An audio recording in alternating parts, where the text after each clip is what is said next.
Stop what you're doing. If your SBS broadcast looks blurry on your laptop or desktop, do the following steps. Number 1, click on the wheel icon at the bottom right of your screen. Then click on Quality. Click on the highest quality that's available for you. And number 3, wait for your laptop to load and enjoy the broadcast. If your broadcast looks blurry on your phone or tablet, do the following steps. Number 1, click on the wheel icon located at the top right of your screen. Number 2, click on Advanced. And number 3, click on the highest quality available. If you're still having issues, type in the live chat. Thanks, and enjoy the game.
Solutions is a broadcasting network for everyone. SBS offers live telecasts on Channel 59.3, YouTube, or Twitch. We include pre- and post-game interviews with the players. You know, I started in the locker room. All the boys were getting going before the game and stuff, and we kind of found a little click at the beginning of the game, so I think that's what got us going. We also include digital live statistics, play-by-play commentary, team highlight reels, and even more than that. Go online to sportsbroadcastsolutions.com or search Sports Broadcast Solutions on YouTube. SBS, a broadcasting network for everyone. Sports Broadcast Solutions is a broadcasting network for everyone. At SBS, we offer a professional broadcasting experience for the non-professional athlete. Just like the pros, we offer everything for you. Play-by-play commentary. A no-hitter at Kane County Stadium. 15 strikeouts, 1 walk, 1 error, and that's it. Color commentary, highlight reels, recruiting videos, and much, much more. Unlike our competitors, we zoom in on the action and always have a live scoreboard with a live time code. If you're ready to have your next sporting event feel like CBS Sports, then make sure to call Sports Broadcast Solutions today. Our phone number is 330-957-7653, or you can go online to sportsbroadcastsolutions.com. SBS, a broadcasting network for everyone. Missing your child's sporting event just plain stinks.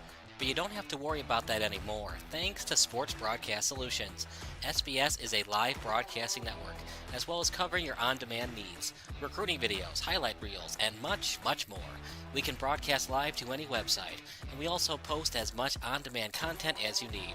For more information about SBS, check out our website at sportsbroadcastsolutions.com. Sports Broadcast Solutions, a broadcasting network for everyone. Sports Broadcast Solutions is a broadcasting network for everyone. Let SBS broadcast your sporting event. We have experience and can generate excitement and permanent digital memories for your team. Tonight. That time, finally a goal for the Stampede! We have professional videographers using high-definition modern-day cameras, color analysts, and play-by-play announcers with state-of-the-art, classy graphical scoreboards to keep you updated. Plus, we have commercials to advertise your team, club, or sponsor, and us. Plus, we do pregame and postgame interviews. Hi, everybody, and welcome to the postgame show brought to you by Marion Central Catholic. My name's Kyle Smith, but my name doesn't matter. These young ladies matter. It's senior night as the Hurricanes win a battle down the stretch, 48-46. Hi, I'm Carrie Kramer. I swim 50 breast, 50 free, and 100 back. Whatever your sports broadcast needs, we are at sportsbroadcastsolutions.com. Check us out and become part of the digital sporting world. Sports Broadcast Solutions is a broadcasting network for everyone. Instead of spending hundreds or thousands with all these college recruiting sites, let us put together your college highlight reel. For just a fraction of your potential college scholarship and significantly less than these recruiting services, we got this. In addition, we put together highlight reels for teams, including high school, your club team, or travel team. My teammate gave me a great pass, and I just took it. The other team slashed me, took the opportunity, saw where the goalie was weak, and I just shot it there. Solon, O'Connor, and Marsh back on defense, and Marsh gets a blowout. We got a breakaway at 2-0. A shot, and a goal! So 3-3. The power play was officially over. Whatever your sports broadcast needs, check us out at sportsbroadcastsolutions.com. Check us out and become part of the digital world. Sports Broadcast Solutions is a broadcasting network for everyone. For those of you who would like to broadcast or live stream your event, or maybe make a highlight tape, but would like a sponsor to fund the event, SBS has a myriad of ways to advertise your sponsor during our broadcasts. We have commercials. We have on-air reads by the announcers. Albatross Physical Therapy and Wellness specializes in pain-free. We have graphics, and we have watermarks. Finally, Sports Broadcast Solutions can create a commercial for you or your sponsor. Whatever your sports broadcast needs, we are at sportsbroadcastsolutions.com. Check us out and become part of the digital sporting world. Sports Broadcast Solutions is a broadcasting network for everyone. For those of you that just want raw footage of your sporting event, but no play-by-play or color commentary, you just need us to live stream video from the event over the internet. We will live stream your event on YouTube on our Sports Broadcast Solutions channel. In addition, we also have a dedicated channel on YouTube for live streaming at SBS Livestream.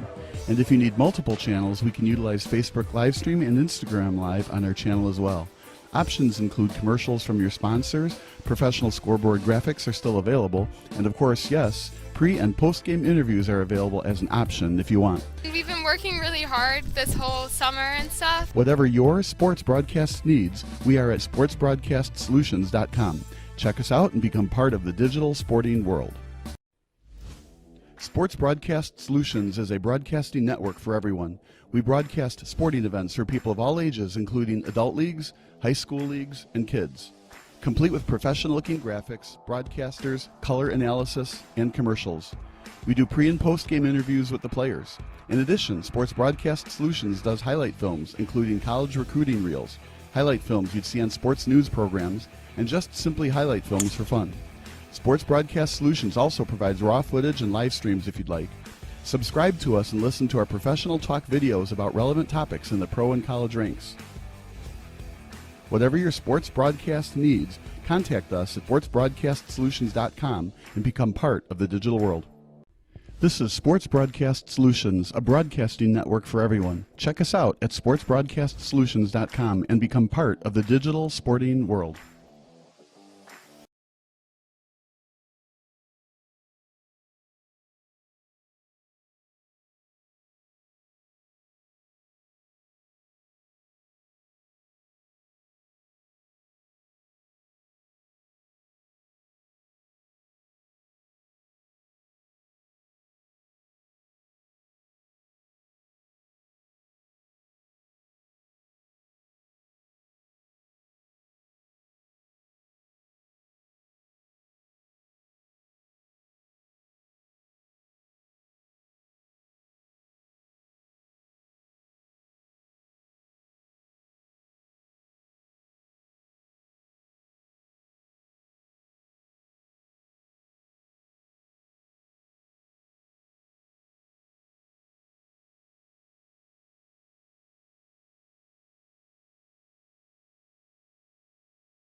Trying to make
Hi, I'm Greg Schwarzy, your DuPage County Board Member in District 6, where I have lived, worked, and raised my family over the last 24 years. I'm running for re-election to continue the work I've already started on the DuPage County Board. Fighting for families, seniors, the environment, and equality for all. I've devoted my life to public service as a union firefighter and paramedic for over 28 years. I was a Carroll Stream Village trustee for 13 years and county board member since 2020. It's in these roles that I've seen firsthand the challenges our residents face on a daily basis, which I'm addressing in my work on the county board. As chair of the Human Services Committee, I helped implement a 24-hour 211 phone system for residents in need. I worked to secure millions of ARPA dollars to combat food insecurity, housing instability, and mental health and addiction issues. I increased funds and staffing for veterans assistance.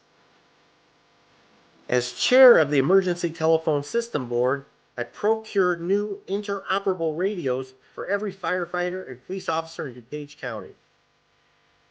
On the HOPE Task Force, I secured funding for opioid education in middle schools and have been a strong supporter of Louis' Law. I've also successfully lobbied for a safety median on the Great Western Trail at County Farm Road to provide a safe haven for bicyclists and pedestrians. To learn more about my work on the county board, please visit my website at gregschwarzy.com. Please reach out anytime. I'm very blessed to be able to serve DuPage County.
Welcome to the pregame show. I'm here next to head coach Milan Vukovic. I'm Kalia Butler, and this is sponsored by GwegShorzy.com. So this is the first game, week 1. What are the feelings going into today's game? Oh man, emotion, running wild. I love this game. You know what I'm saying? And my dad passed 8 years ago, and I miss him. And this is for him. You know what I'm saying? We talked about it pregame, and it's just, this is the kind of game that just brings everybody together. No, it's all good. And the emotions that run wild in this game are second to none. And I'm just excited to get out here. We got all of our friends, our staff members, and it's a family night, staff appreciation night. Like, it's going to be a fun time. We're going to get after it. How has he been sort of a motivation for you to keep going? And this is your 3rd year as head coach. Yes. How has he helped motivate you? I mean, it's crazy because, you know, like it feels like it was a week ago, and then it feels like it was forever ago. So it's just kind of having that memory and understanding that, like, this game is the one that brought us together. So why not put all of it into it for these kids? You know what I'm saying? And just give them the experience that I always had. And just go out there and hit somebody in the mouth. Well, you have the opportunity to do that today. Out of training camp, who sort of stood out to you that can really be a playmaker in today's game? That's a great question. I'll tell you what, having Coach Pat Ryan running the defense, the entire defense has been next level. Throughout our joint practices in the summer, it's been awesome to see that group work. And they're young, too. Like, we've only got 4 to 5 senior starters on the defense and only about 4 on the offense. So the young kids have really, you know, molded this group together with some good senior leadership. So it's been fun to watch. They've been having a great time. They've been competing their butts off. And I just can't wait. I just want to get out there and, like, let's just go. You said before you think this can be a playoff team. What are kind of the steps that you think they have to show starting today to get to playoff level? Well, you got to win week 1. You know, and I feel everyone has an opportunity to make the playoffs. And it's how can you take 3 months of training, all of June, all of July, all of August, and then move it into 60 minutes on the field right now. And take step 1, because week 2 doesn't matter without week 1. You know what I'm saying? So we just got to go out there, give ourselves a shot, and we're playing against a super competitive, super strong, punch you in the mouth, old school football team. So this is really going to be like a battle of wills, who's got a little bit of a stronger mentality, and like just come out and just have a good time, man, and just have fun playing football. What are the keys to today's game that you would like to see as a coach? I would say we got to hold on to the ball. Yeah, I mean, ball security is number 1. Take the ball back on defense because they're going to run the ball and punch you in the mouth. So we got to take every opportunity we can, create turnovers, and then offensively, like I said, hold on to the ball, get some first downs, and make some big plays when we get the chance to. And of course, having fun on top of it. Oh yeah, if you can't have fun playing this game, man, you're in the wrong sport. Awesome. Well, thank you so much. Best of luck today. All right, thank you. Appreciate it. Right back to you guys.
Welcome to the pregame show.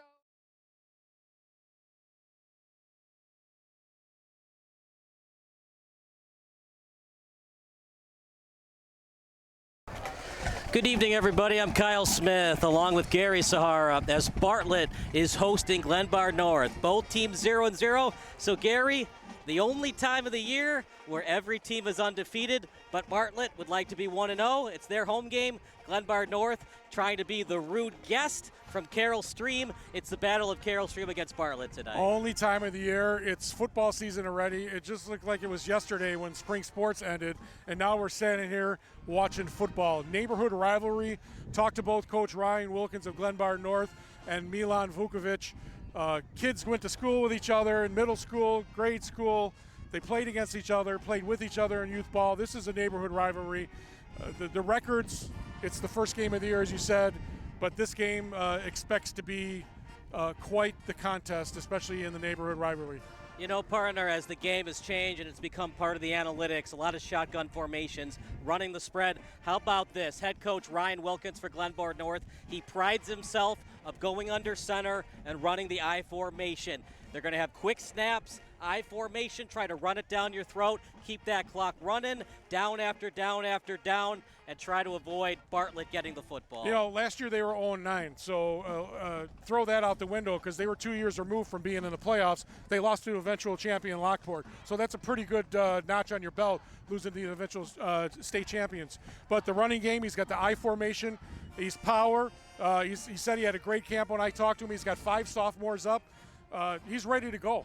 He's got a lot to prove this year. He wants to get back.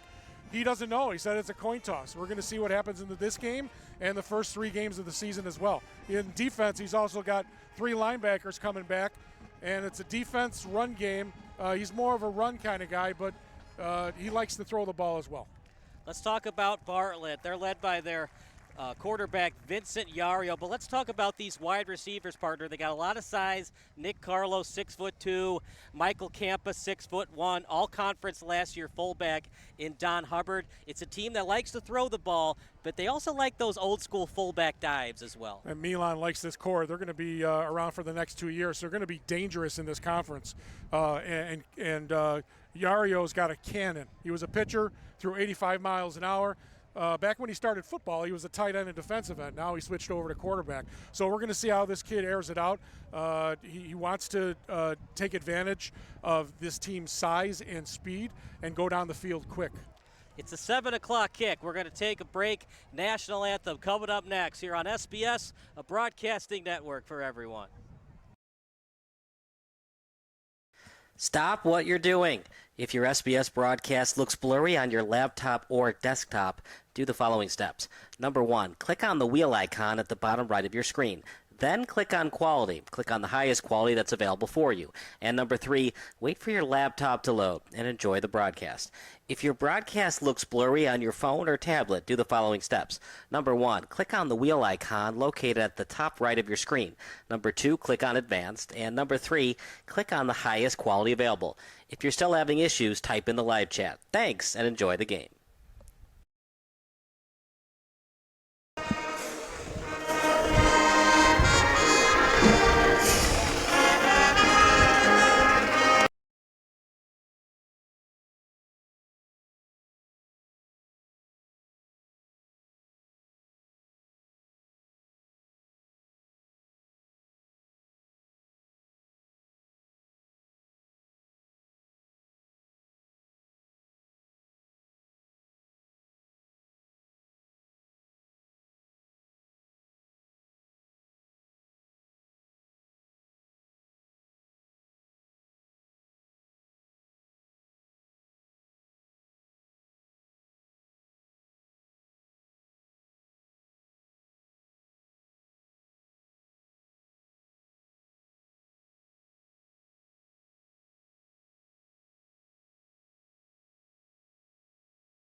Big round of applause for the marching band and their beloved leader, Mr. Eric Holloway. All right, partner, it's about some time for some high school football. 7 o'clock, right on the dot. Bartlett hosting Glenbard North. What's your prediction? This is a Glenbard North team. They were 0-9 last year. Bartlett's at home. They had a pretty good season, 4-5. I think Bartlett takes care of home field tonight and wins 28-21. Well, Glenbard North in the sophomore game, JV game, laid a whooping on the Bartlett team, so I think there's a little payback. Don't know if that rolls over to the varsity game or not, but again, first game of the season, you never know what's going to happen. But again, with this wide receiver core for Bartlett, you got to give the nod to Milan Vukovic and his crew. Also, the quarterback and their defense. Their line is just so big. Glenbard North's just going to have to, I guess, the intangibles of getting some turnovers and causing some problems defensively and maybe some trick plays. We'll see. Here comes the Bartlett Hawks, according to the Notre Dame theme song. Well, I think Notre Dame's going to have a good year. Let's see if Bartlett can go along with that and have a good year as well. If they're going to do that, it's because of their quarterback, and Vincent Yario, and connecting with some of his best wide receivers, and Tyler Mazier and Michael Campa. They run a 3-4 defense, but they also show a little bit of a 4-3 as well. Multiple fronts, very aggressive. It's a new defensive coordinator in Pat Ryan from Old Canelan, and he likes to do some creative blitzes and coverages. So it's going to be a creative defense, but that doesn't really scare Glenbard North because their offense isn't that complicated, so to speak. No, it's a straight I formation power sometimes in your face right up the middle. But again, you got the new defensive coordinator. He wants to be aggressive. He wants to set the tone, and he wants to send a message in this conference that Bartlett is one of the teams to beat, especially the first 3 games of the year. It's Lake Park, Glenbard North, and Glenbard East, those first 3 games of the season. So this is definitely a test for Bartlett. Beautiful day out here, partner, man. I'm telling you, this is full house. Thought we'd get some rain, but we're up here on the press box. This is great. For sure. As we have a little bit of delay on the field.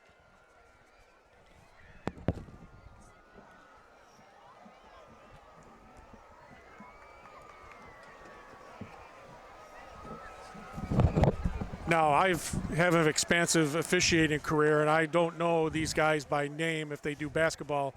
I do high school and college basketball. They wanted me to do football, but I don't think I want to be the umpire and get my legs cut out. So we're ready to go here. This is a full house. Great night. Cloudy. Great temperature. Not too hot, not too cool. A little breezy. It's going to be a fun night here for high school football in the state of Illinois. Bartlett will kick off. Bartlett will receive the kick. Glenbard North in the white and black to kick. And here we go. High school football has begun. A little bit of a chip kick. No fair catch. We play on. And a little bit of east and west running. Got a couple of yards. And then the big tackle credited to Glenbard North's Luke Ramirez. Excellent kick coverage there for Glenbard North. You looked at kick didn't go that far. Thought they'd had an opportunity to get a little farther up the field. So it'll be 1st and 10 at Bartlett's own 23. I've seen you in all year.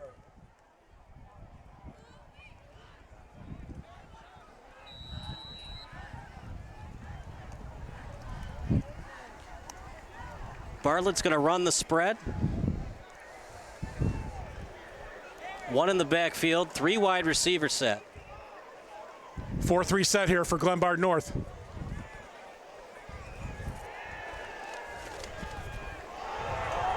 Little passing play down the sideline and tries to one-hand catch it, but he dropped it. Great coverage on the near sideline, and 2nd and 10 coming up for the Bartlett Hawks. Looked like from up here incidental contact, but I like to see the replay on that one. See maybe if he had his hand out to push him out. He almost made a great catch. Could have been fast interference, but no. So it'll be 2nd and 10 at their own 23. I like the way the offensive line for Bartlett held that Glenbard North line. With 11:47 on the clock. And gave Yario plenty of time on that pass. Handoff out to the right side, going nowhere fast. Stuffed at the line of scrimmage. A bunch of Glenbard North players around it, including Treshawn Williams. A little bit predictable on that play. A handoff. I think maybe a play action or a rollout to get this defense moving and see what they can do on the run. It's obviously harder to defend on the run than it is straight up. It'll be 3rd and 9 at their own, well, they say 26. I think they meant the 24. Or they meant to put in 3rd and 7. Ball's at the 24, 3rd and 9. 1 in the backfield, obvious passing situation. Clean pocket right down the field. Back shoulder play, and there comes the flag. That's a good call. Back shoulder plays are always the toughest for a defensive back to cover because you know you have to look for the ball and find your receiver. So good call. Just a little bit of contact, too much delivered by Mahari Thatch. And in high school, it's 15 yards. In college, it's 15 yards. NFL, it's a spot foul. Walking amongst you, 50-50 raffle tickets. But still a first down. It's a first down, but if you have a Patrick Mahomes type of quarterback and you throw it 70 yards, you want that ball at the 1 yard line if there's pass interference in the end zone. But guess what? You're only getting 15 yards. When you're Patrick Mahomes and have 7 weapons to throw to, it makes it a hell of a lot easier. Handoff up the middle. Close to the first down. He's brought down by Dylan Hendy, but not before he gets over 8 on the play. Second and short coming up for the Hawks. Offensive line for Bartlett is controlling the play right now. Glenbard North has got to maybe try something different here. I haven't seen a blitz package yet. We'd like to take a moment to recognize one of tonight's sponsors, DuPage County Board member Greg Schwarzy. Special thanks to him for sponsoring tonight's game. 2 in the backfield, scattered backs. Bad snap. They somehow get it off. And how about that, Gary? They get positive yardage and close to a first down. And in high school, usually they give them the benefit of the doubt. Broken plays usually cause a lot of chaos on the defensive end, and it certainly benefited Bartlett right there. 1st and 10 at the Glenbard North 49 as the clock continues to run with 10:11 to go. So this Glenbard North secondary has been pretty decent besides that flag, and it's so hard to not commit pass interference on a back shoulder play, and the ball was underthrown anyways. This time, tackle for a loss. Big time tackle. And it's going to be delivered by Tyler Havoric. Tyler Havoric, one of the guys that Ryan Wilkins talked to me this week about being one of their leaders on defense, came in, put a hit on the running back, sent him back, lost yardage. And that's a good play right there for Glenbard North to get some momentum defensively. Partner, you don't necessarily have to pass it. If you want to pass it, maybe get it to one of your playmakers out in space on a screen pass. Again, possibly, roll out, make that defensive unit move. Not a great snap, but a clean pocket for Yario. He's going to run it, and it was well read by Glenbard North. Partner, you'd like to see Yario take another second to scan the field. He had nothing but time in that pocket. And roll out as well. Again, as you talked about the bad snap, that's causing some timing issues with the receivers in the secondary. So, partner, you've reffed a lot of years on the football field. What do you look for on these obvious passing situations if you're in the middle of the field, like where that ref is at the 30-yard line? Well, I'm certainly not going to live and die. You're not going to try to get first downs with back shoulder throws and get pass interferences. This is the problem that the Bears had last year where you couldn't get 3 or 4 yards. 3rd and 10 right now, so you try to get a short play, maybe a quick screen as you've got some pressure on the outside here. But they're playing off. They're dropping back into a zone. Yario, he fumbled it. Ball loose on the turf. Still loose. A lot of Panthers around it, and they got it. Fumble recovery for Dylan Bradford. Oh, partner, just Vincent Yario. If you're going to take a snack, at least hold on to the football. We talked to head coach Milan Vukovic. Got to hang on to the football if they want to win today. So far, they are not winning the takeaway battle. Also protect the ball if you're going to roll out and just take the sack. Great play, as I talked about. Glenbard North needed a play. Glenbard North needs those intangibles, those turnovers to create some chaos and give them an opportunity to put points on the board and hang with this team. So 1st and 10 for the Panthers inside Bartlett territory at the Hawk 35. 2 in the backfield. It's their number 1 quarterback, 5'9", Ben Princess. Handoff off I formation, couple of yards. And partner, when you got a small guy like Princess, what are the advantages and the disadvantages of having a small guy taking the snaps? Well, he can get beat up quickly and tired. But being small, he can find those small holes, get through them. And Ryan Wilkins, obviously in his 20th year as the head coach, he loves that old school football, loves the I formation. We're going to see a lot of that tonight. Well, the small quarterbacks, there's still a place for them. Doug Flutie, Kyler Murray, Lamar Jackson, although Lamar's not that small. No. He's a giant compared to me. I'm going to have the Mahomes meter on this broadcast to see how many times you're going to say his name. Handoff off the right side. Well read by the Hawks. This is a defense that Milan Vukovic likes. You know, and this is Pat Ryan's defense now. A lot of pressure, hitting those gaps. He's got some meat. He's got some beef up front. He likes the linebackers. You're going to see a lot of disguised coverages. You're going to see a lot of creativity here from the Bartlett defense. If you're just joining us, Bartlett was driving, but on third down, Yario fumbled it, and here come the Panthers. 4 wide receiver look. Clean snap. Princess looks downfield. And that was behind the wide receiver. He tried to get it to Morris, and if he had gotten it an inch to the right, that would have been picked off. Yeah, severely underthrown on that one. And he had some time, so I think he needs to hold on to that ball a little bit more. Right now, again, maybe roll out and run. There's a lot of open land out there for these quarterbacks to roll out and get some extra yardage, create some chaos for the defense. And now it's 4th down, and they're going to have to kick it away. So right now, both offenses struggling. You got to give a nod to the defenses on both sides right now. Try to get it inside the 20. Obviously, you'd love to get it inside the 10. Pretty good snap, and they're going to go for it, and I disagree. But is it a horse collar? They're going to say it's clean. Well, that was close to a horse collar. You know what? I am not familiar with the high school football rules. Is horse collar illegal in Illinois? I don't. For a horse collar, it's automatic first down. Oh, okay.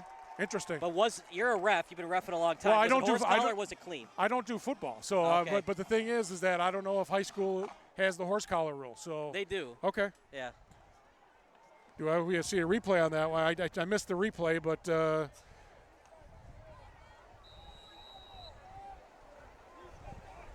Here we go.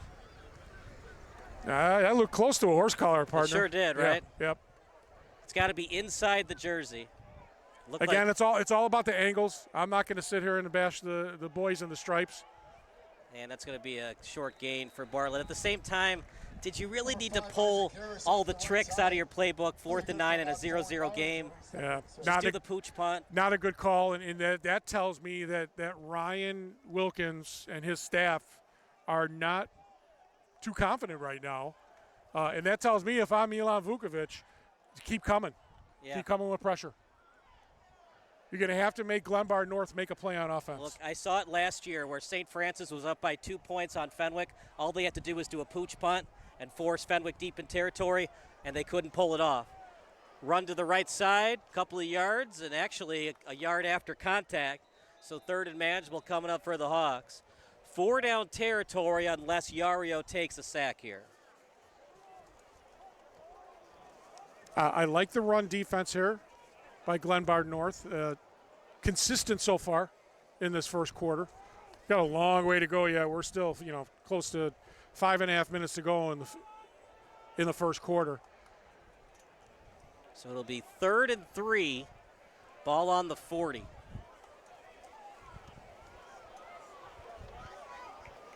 I got 2-back set here.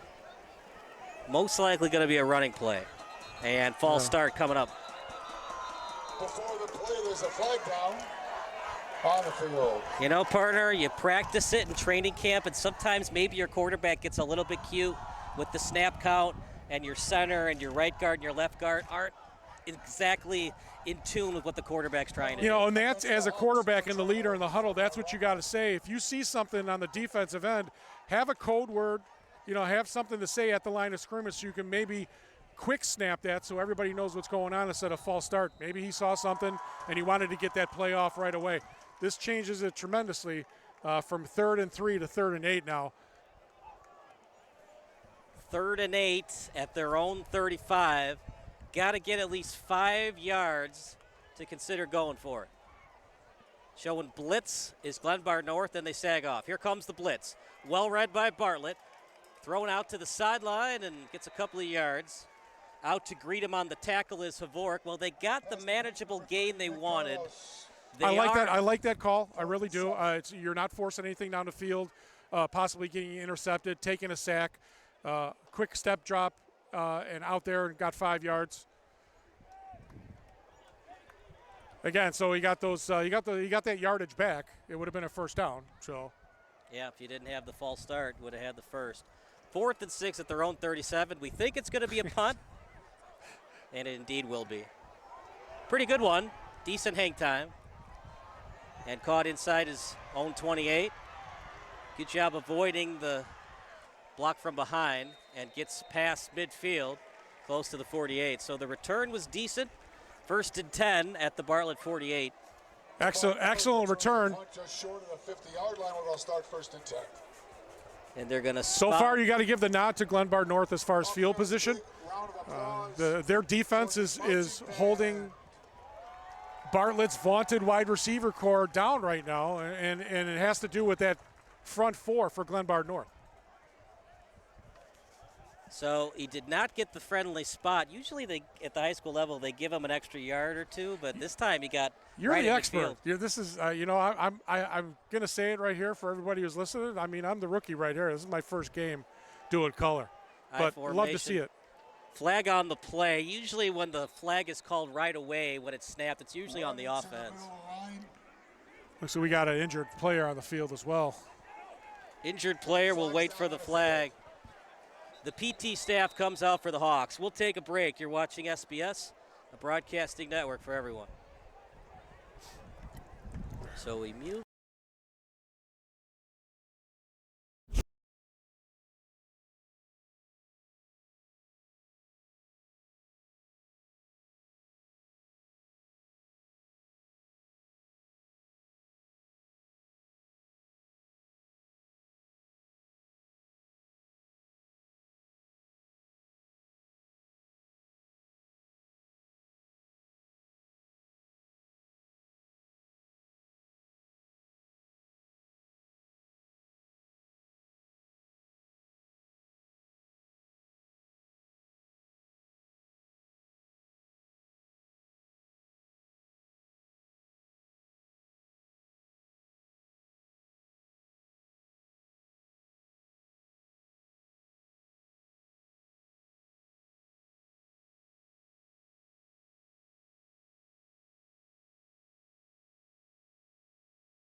Back here, Bartlett High School.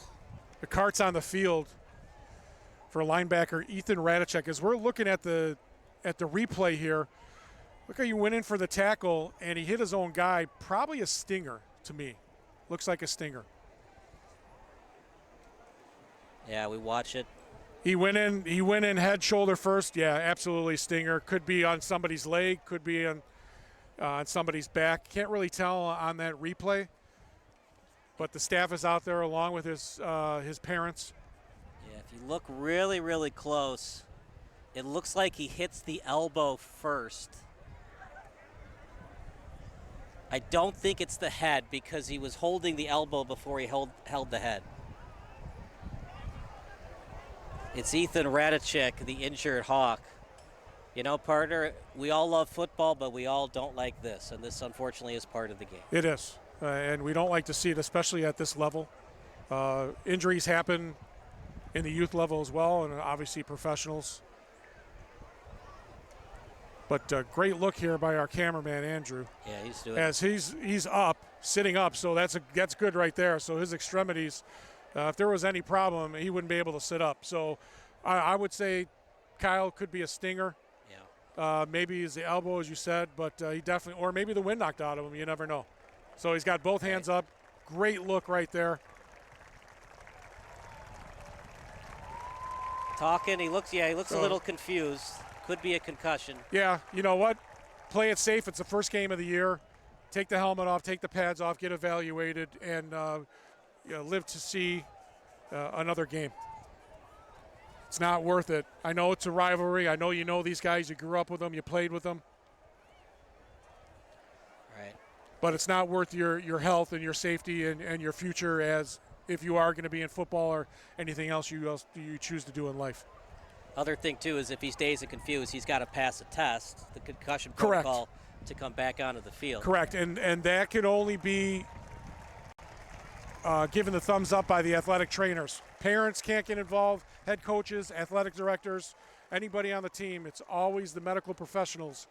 That goes for football, and he's up and walking, going to go to the cart.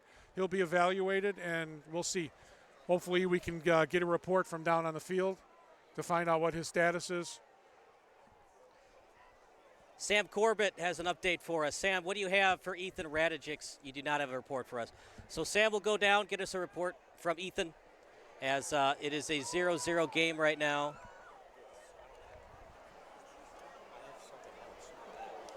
Okay.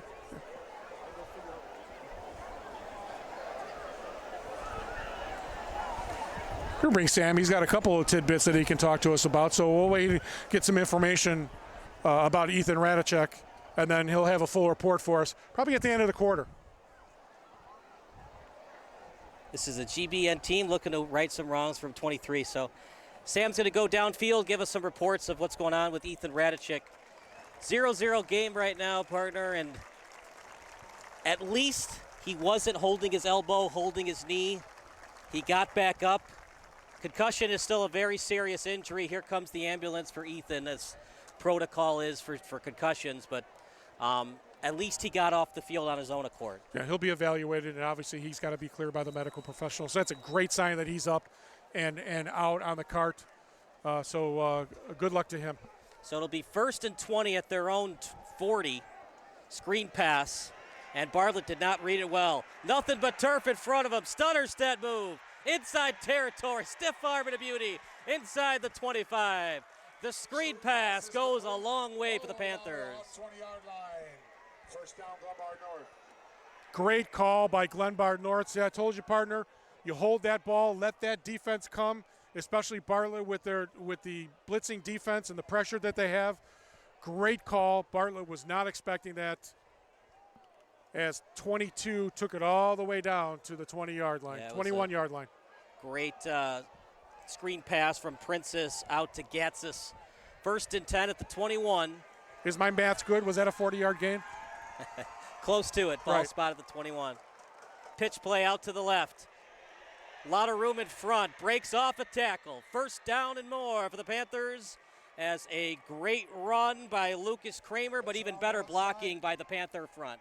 When I talked to Ryan Wilkins this week, and he talked about this team being 0-9, this does not look like an 0-9 football team. Again, you're playing your neighborhood rivals, different type of atmosphere, different type of adrenaline.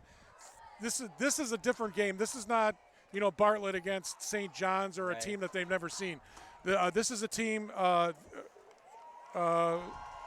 looks like 33 got a little sick there. He spit out something. I don't know if he just vomited on the field and let it go, or the old. Sorry to interrupt my thought there, but I don't know. He wasn't drinking water.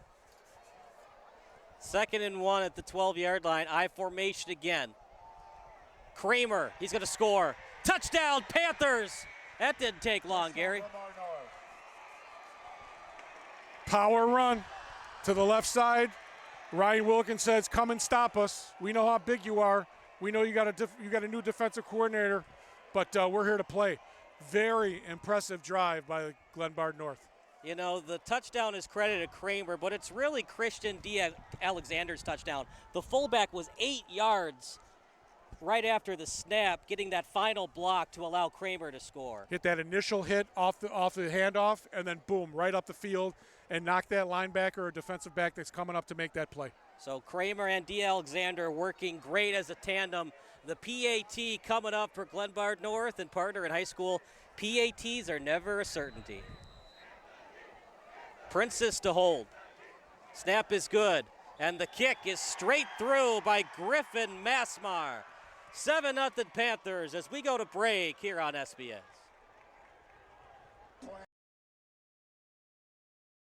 Stop what you're doing.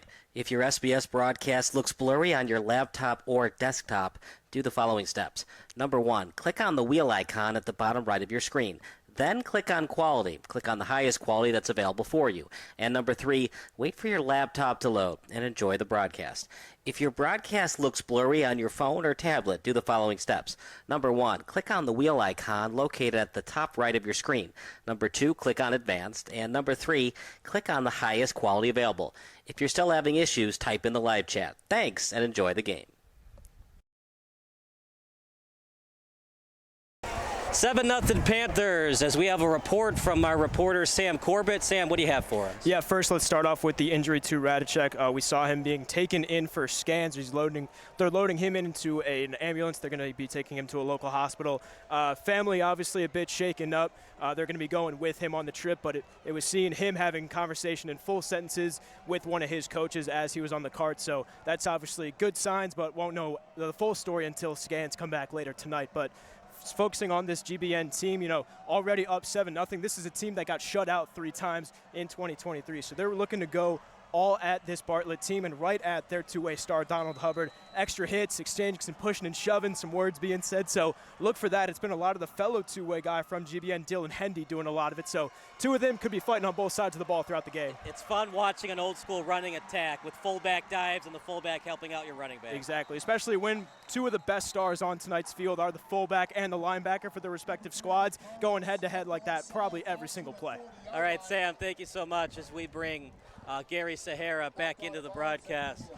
7-0 lead. Sam goes back down to the sideline for us as Glenbard North trying to do good things like they did on offense, and they've looked pretty good, partner. Technically, they forced a fumble, though Vincent Yario did that mostly on his own, and then they score off that big screen pass. Couple plays later, a couple nice running plays.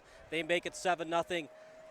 And not the start that the home team, the Bartlett Hawks, wanted. No, got a little bit of a momentum with that pass interference call, but they could not sustain it. And the nod right now for this first quarter goes to Glenbard North. 2 in the backfield. And they run it to the other halfback. Gets a couple of yards. Partner, those tackles are a lot harder than they look in the open field like that, because if you don't get low enough, running back, if he's been working out, those bicep curls, he stiff arms you and then gets to the sideline, and then he's off to the races for the touchdown. Head coach Ryan Wilkins, as I'll be alluding all game, as I talked to him this week, had a great camp with the kids, motivated, and this is certainly a great game to start your season, a neighborhood rivalry game. The Panthers and the Hawks, and right now Glenbard North on the field and in the stands are dominating. Handoff. Couple of nice moves, and that'll be a first down and more. Pulling some defenders with them. Past midfield, old school running, a quarterback's best friend. And there's that offensive line for Bartlett, controlling the line of scrimmage, finally getting some holes. He gets past that first line, boom, past the linebackers, and he gets himself a nice game. Tonight's game is made possible by Greg Schwarzy, DuPage County board member who wants to continue to invest in the future of our youth. Go to his website at gregschwarzy.com. We've got it right on the score banner for you as well. 1st and 10 at the 44, 2 in the backfield, 1 in motion. Handoff. And gets off a defender, but still going to be a tackle for loss. They'll spot it at either the 45 or the 46. 2nd and long coming up for Bartlett. And just when you think Bartlett's got that momentum from that long run, they come back with another run. I think once you get that big run, a little bit of play action, maybe a rollout here. Get this defense moving east and west instead of north-south.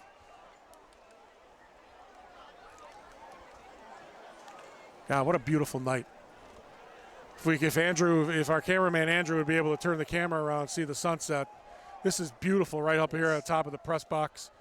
Great night for football in the state of Illinois, Friday night. Rolling out to the right is Yario. He's got a man, but he was late. And it was almost picked off by that Glenbard North secondary. 3rd and long, partner. You want to get the first down, but you cannot afford a pick six or either. How about a screen? Glenbard North did it. You know what I'm saying? I understand that this wide receiver core is better statistically and on paper than Glenbard North, as both coaches might agree. And both coaches are good friends as well. So they've known each other for a long time. But right now, Ryan Wilkins has got Milan Vukovic's number. Or possibly Pat Ryan's number, since he runs the defense. We'll give you an update on Radicic after this play. In the pocket is Yario, as he'll get outside the pocket to the sideline. Still holding that ball too long, partner. Yeah. You gotta make that move. He had an opening there, but he waited too long to run and scrambles for about a 5-yard gain. Update on Radicic. He was knocked out for about a minute. He was wearing a new Axiom helmet, $400 each. It's a new Bartlett High School investment, extra padding and computer chips inside to give readings to the athletic training staff. Thank you so much from our reporter, Sam Corbett, for that report. 4th and 6 at the 40. Now you guys can be louder than that. I think you go for it here. I think so too, because I believe if you pump the ball away and give Glenbard North the ball back, Glenbard North has a ton of confidence here. Got to get at least 6 yards or a flag. I read in blitz here from Glenbard North. Clean pocket for Yario. Looks downfield. And both receivers were not ready for the ball. Lack of communication maybe between the quarterback and his wide receiver. Miscommunication on the receiver end as well, as I think they ran the wrong route. And you had 3 receivers in the same area. You can't do that. You just I don't agree with that. There has not been any crossing patterns that I've seen from Bartlett, especially with this speedy wide receiver core. Now they turn the ball over, and I tell you something. Glenbard North comes down and gets a score here, any type of score before the end of this quarter. The advantage, big time, is going to go to the Glenbard North Panthers. Ball at the 40. Let's see if Princess and this Glenbard North offense continues with the confidence that they have off that last touchdown drive. Got to go 60 yards to score this one. Meanwhile, stacking the box are the Hawks. Running play, slow developing play, doesn't matter. Breaks off a tackle, 1st and 10 again for the Panthers. Rinse, lather, repeat.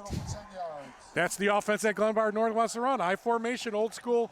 That's what they got to do. Control the line of scrimmage, push Bartlett back, and get those yards. Pass midfield.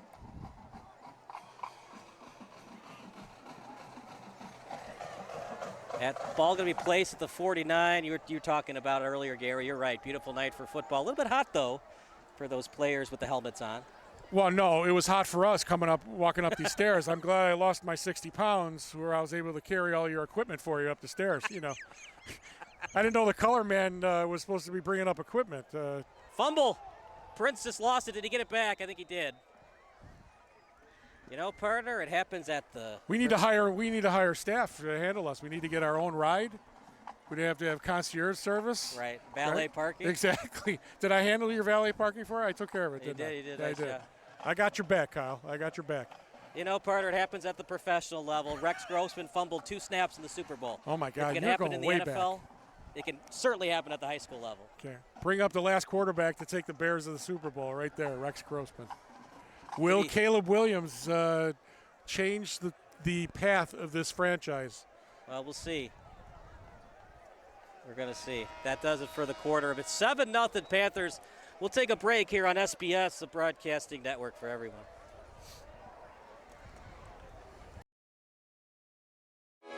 Sports Broadcast Solutions is a broadcasting network for everyone. SBS offers live telecasts on Channel 59.3, YouTube, or Twitch. We include pre- and post-game interviews with the players. You know, I started in the locker room. All the boys were getting going before the game and stuff, and we kind of found a little click at the beginning of the game. So I think that's what got us going. We also include digital live statistics, play-by-play commentary, team highlight reels, and even more than that. Go online to sportsbroadcastsolutions.com or search Sports Broadcast Solutions on YouTube. SBS, a broadcasting network for everyone.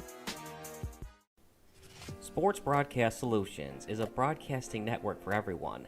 At SBS, we offer a professional broadcasting experience for the non-professional athlete. Just like the pros, we offer everything for you. Play-by-play commentary. A no-hitter at Kane County Stadium. 15 strikeouts, 1 walk, 1 error, and that's it. Color commentary, highlight reels, recruiting videos, and much, much more. Unlike our competitors, we zoom in on the action and always have a live scoreboard with a live time code. If you're ready to have your next sporting event feel like CBS Sports, then make sure to call Sports Broadcast Solutions today. Our phone number is 330-957. Second quarter here on SBS, a broadcasting network for everyone. Truly for everyone. Princess in the pocket. He gets out of it. He's still on his feet. Past the first down marker and more. Got the ball back if he had fumbled in the first place. Keeper on a pass. Scampers down inside the 35. And this Glenbard North team, they keep running down the field and powering through on these runs. And a quarterback sneak, it looked like Princess was going to get sacked, and then the little guy with that agility and able to find a hole and ran past it for the first down. As I'm talking with Milan Vukovic this week about Pat Ryan being the new defensive coordinator, I am surprised at the way this defense is playing right now. Glenbard North is handling the line of scrimmage.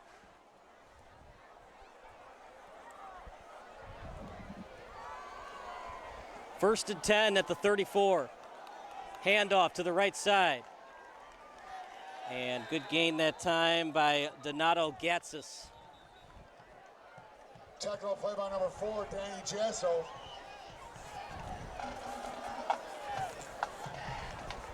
Second and manageable coming up, but it's going to be a holding call against Bartlett. Glenbard North. Big round of applause for the dancers and their mini dancers.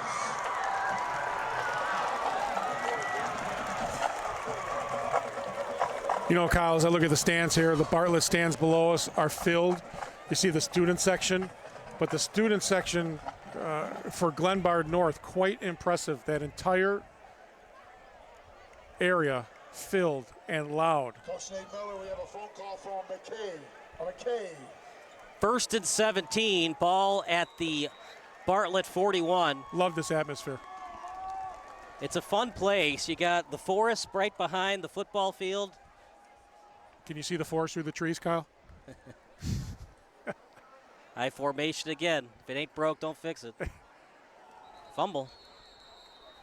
It happens, partner. You get overconfident as a quarterback, and especially if you've taken a lot of shotgun and Pop Warner, and then you go to the high school level and they have you do some under center. It takes time to get into that rhythm between yourself and the center. Guys, that's on the quarterback right there. A little bit too quick, a little tappy feet. Pulled that snap out too quick. Dropped the ball, caused him to lose some yardage. And now, if I'm Coach Ryan for the Bartlett Hawks, I'm coming with a blitz. Got to try something. Got to change something up here. Even in the shotgun, got to bring some pressure. He has yet to throw the ball down the field consistently. Second and 17, one in the backfield. And a slow developing play, gets off a tackle near the first down. Stiff arm action, still on his feet. He either got it or he's a half yard short. What a run that time by Donato Gatsis. I called the blitz, but 22 missed the tackle. I'm sorry, I called the blitz, but they missed the tackle, and obviously that ruins your chance to get a loss on the blitz. You got to make that tackle in the backfield. A lot easier to be an armchair linebacker than a regular linebacker, right? I mean, you're right there. You got to make the tackle. That's what you're there for. I guess it's like in basketball, free throws and layups. Always comes down to that. It always comes down to who's going to make that big tackle. Who can tackle in the – it's easy to tackle when you have all your Right. homeboys around you. You're But when you're in the open field, you know what I mean? So. You're watching an NFL game and you get mad when Lance Briggs can't make that open field tackle on Darren Sproles. Well, let's see you try to do it. Ain't so easy, is it? If I'm getting paid $50 million a year, I'm going to say you better tackle, a truck. Timeout called by Bartlett. We're going to take a timeout as well. You're watching SBS.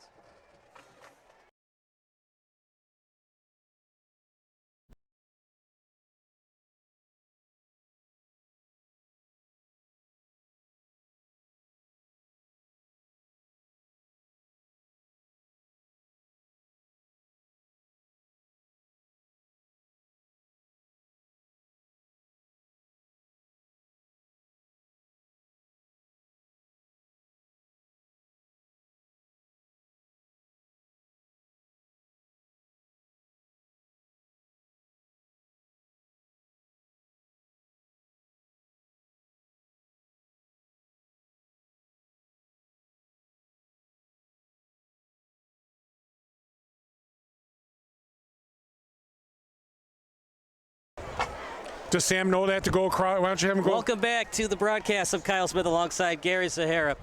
3rd and 1 at the Bartlett 25, unless they have a loss here. Most likely going to be 4-down territory. Absolutely. You're inside the 30. I formation once again. Princess had trouble with the snap. Doesn't matter. Gatsis in space. Gatsis, it takes a full effort to bring him down. He's a big boy. He keeps churning those legs, and he's hard to bring down. 71 for Bartlett, shot the gap very quickly and missed that handoff. As we look at the replay here, he's going to come up, get right inside, and just miss it. And again, it's those kind of situations, Kyle, those kind of plays that determine how this game's going to go. Right. It's going to give a team that maybe is not that strong a lot of confidence to make those kind of plays against a team that's supposed to be better than you. The timing was off on 71 because it was a fumbled snap. So he was trying to time the rhythm of Princess to take the snap, and then Princess fumbled it a little bit. I formation again. Gatsis gets to the edge. Gatsis still on his feet. 1st down and more for the Panthers. Partner, what do these DNs have to do for Bartlett, because it's so easy for Gatsis to get to the edge? You're going to have to get up the field. You're going to have to get some pressure and also get some help from the linebackers as well. And as a defensive back, you're going to have to tie up that receiver, set him aside, and go and be able to read that run and come up there and make that stick. You know, something that Gatsis did that he has to be careful of, he put the ball over the pylon with the ball still in play. Be careful, Gatsis, if you do that, because the safety can come from behind, try to swat that ball out. That's a good point. Another report from Sam Corbett coming up after this play. 2nd and 2 at the Bartlett 7. 2 in the backfield. Princess will take the snap. Pitch to the right. Gatsis, hesitation move. Gets maybe a yard. 3rd and short coming up. Sam, what do you got for us?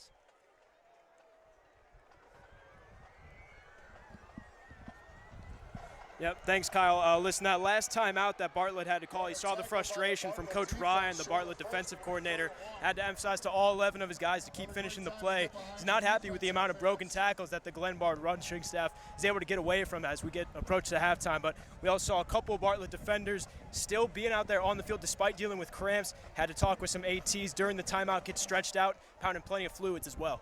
Thanks so much, Sam. You see, we talked about tackles. Yeah. I know Coach Ryan not happy about that. This is a big play right here. 3rd and 1. Slow developing play. Doesn't matter. Touchdown, Panthers. Donato Gatsis, if this game continues. Got a flag down. But there is a flag on the field. Could be a hold against Glenbard North. Glenbard, but there is a flag down on the field. Did not see any pull of the face mask. Let's watch it again. Yep, it's definitely a hold, as it's most likely going to be called on Glenbard North's lineman Chase Mora. He took the defender, grabbed a hold of the jersey, and threw him to the turf. If this was Blitz the League, that's okay. Not so much in IHSA varsity football. And it's not when the flag is thrown, it's when the official sees that Correct. infraction. So you can throw that flag. He was in the end zone already. So this is a big, right here defensively for Bartlett right here. This is a statement. If you hold them here on third down, force a field goal, or if they go for it on fourth down and hold them, this is a big-time momentum builder for the Bartlett Hawks. But if Glenbard North somehow gets a first down or gets in the end zone, Bartlett's in trouble. 3rd and 9 at the Hawk 14. Got to get at least 6, you would think, if you want to go for it. Good thing about field goals is no matter if it's blocked or not, ball's placed at the 20. I formation again, this time play action. Princess looks to the end zone, picked up, oh, he dropped it. And actually, partner, it's not gonna, I'm not going to say a blessing in disguise, but if he had picked it off, considering that Glenbard North is not known for the field goal game, Bartlett might want them to attempt a field goal because Bartlett might block it and take it the other way for a touchdown. He had 45 in the flat, forced some yardage to get close enough to make the field goal easier, possibly get up into the end zone, but he chose to go for the end zone. That ball was almost picked off. Good defensive stand here, forcing a field goal by the Bartlett Hawks. Don't be surprised if this is blocked and taken the other way for a touchdown. Well, you're Mr. Negative today, aren't you? I've seen too much in high school kicking. That kick, right through the uprights. It's good. What a beauty, partner. Not a problem. 31 yards on the kick. It's 10-0 Panthers here on SBS, the broadcasting network for everyone. Where's Waldo? Principal Mr. Tim Brodeur.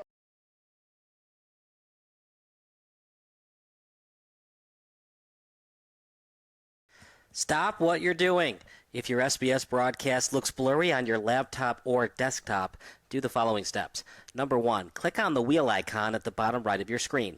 Then click on quality. Click on the highest quality that's available for you. And number 3, wait for your laptop to load and enjoy the broadcast. If your broadcast looks blurry on your phone or tablet, do the following steps. Number 1, click on the wheel icon located at the top right of your screen. Number 2, click on advanced. And number 3, click on the highest quality. We'll put that up on the Kickoff coming up. Glenbard North as they're up 10-0 on Bartlett. What a beautiful kick that was by Griffin Massmar. You know, right down the middle, no doubt about it. And Ryan Watkins, he allowed his special teams team to come right out right away, did not second guess the decision. That field goal could have been good from 40 yards. It could have, yeah. Glenbard North has all the momentum here. And it's a pretty decent one. Returned past the 40. Gets near midfield as he got past the 45. And let's see what this Bartlett offense can do with decent field position. Good recovery by the Glenbard North special teams from behind. They don't catch him from behind. He's gone all the way for the touchdown. And then we got a brand new ball game. Well, I mean, this Bartlett offense, they were driving, and ever since that fumble by Yario, they look a little out of sync. Absolutely. This is a big series for Yario and company. You have to start utilizing your top weapons. You got 3 of them. Start possibly trips left, trips right. Something quick. Maybe a stop and go move here, as we said, right here. Trips right. It's a Bartlett team. They're well known for their wide receivers, but you got to get them some confidence first off. Pitch to the right. Glenbard North was not fooled. Partner, if you're going to do those slow developing plays, you got to have confidence, not just in your right tackle, but your left tackle to get around on the swing. Glenbard North sniffing the run game out. And Glenbard North saying to Coach Vukovic, we're going to make you throw the ball. We don't think you can. We think the quarterback's shaky right now, so we're going to stack the box, and we're going to make you throw the ball. Again, they might backfire on them with the skills that this Bartlett team has. Well, until you get beat, make them prove it to you. Absolutely. And we've seen where Yario is not exactly communicating well with his wide receiver at times. In between those huddles, we've seen some throws over the heads. Clean pocket for Yario. Bad pass, picked off. And if not for that tackle from behind, that would have been a pick 6. It's picked off by Sterling Williams. Yario, not the start he wants. A fumble and now a pick. I don't seem to think that receiver was ready for the ball, wasn't even looking, or Yaro just threw it to an area. Over the head.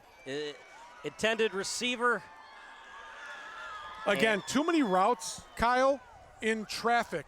There's not a lot of space for Yario to work his magic and utilize the talent that this wide receiver core has. Tell you what, Glenbard North scores here, especially a touchdown. Could be over. Bartlett Hawks are in a huge hole. Huge. Well, the other thing is, too, you wonder about Yario's confidence level. A fumble and now a pick, and the pick was on him. It was just a high ball. Mezier was there. If he completes it at his chest, it's a 5-yard completion. If it's over the head with a couple of linebackers and a safety around him, it's going to be a pick. Meanwhile, one in motion for the Panthers, as that was Morris. Pitch play to the right to Gatsis. Man, is he fast. Gatsis over 5 yards on that gain. Parter, they might have to start blitzing and force Princess to pass because all those pitches to Gatsis are going for positive gains. One thing I saw right here on that play in motion was 8 single side coverage. Why not take a shot? Make that defensive back make the play. You had one-on-one coverage there, and you chose to go with a flip. Not saying the running game's not working, because it is, but you have single side coverage there and man-to-man coverage. Take a shot. You're up 10-0. You know, Princess hasn't thrown it besides that screen pass. Does he get a little bit of coldness, not having a lot of passes under his belt? It's tough for him to call a passing play here? No, I just think it's the way the offense is run. He's handling the offense. It's I formation. Look at that spin by Gatsis. You know, it's a 2-yard loss, but that could have been a 4-yard loss. Exactly. You know, Donato Gatsis, if the game ended here, he would definitely get the game ball. But Lucas Kramer has been great as well running the ball for the Panthers. Great pressure by the Bartlett Hawks defensive line. But again, how about some play action? I would like to see a play action pass there because that would definitely open things up. You have 3 or 4 of those defenders coming upfield on the play action. You can either run the ball as the quarterback or throw that ball downfield on man-to-man coverage. 3rd and 6 at the Bartlett 30. 2 in the backfield for the Panthers. See what Princess wants to do here. Fakes the handoff. Princess in the pocket. Here comes the pressure and the sack.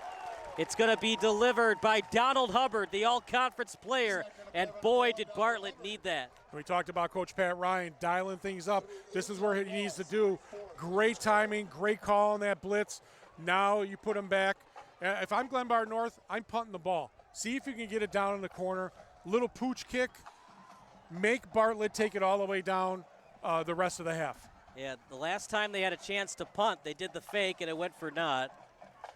You know, that's why we were wondering if Glenbard North trusts in its special teams unit, but then they had those 2 beautiful PATs and then the field goal afterward. Or you take the penalty for delay of game here, Kyle, and you move them back and kick the ball again. You don't have to accept the penalty, though, if you're Bartlett. True. 4th and 13 at the 35. Do not let. Might be a false start on Bartlett. It could be. It's a delay of game. They're called delay of game. Delay of game. Yeah, good call, Parter. Let's see if Bartlett accepts the penalty. I would deny it because you would think that Glenbard North would do that penalty in the first place to get 5 more yards. So why would you want to help Glenbard North's kicking game? Well, as you see now, they're switching personnel, so you know now they're punting the ball. Punting instead of pooch kick punt.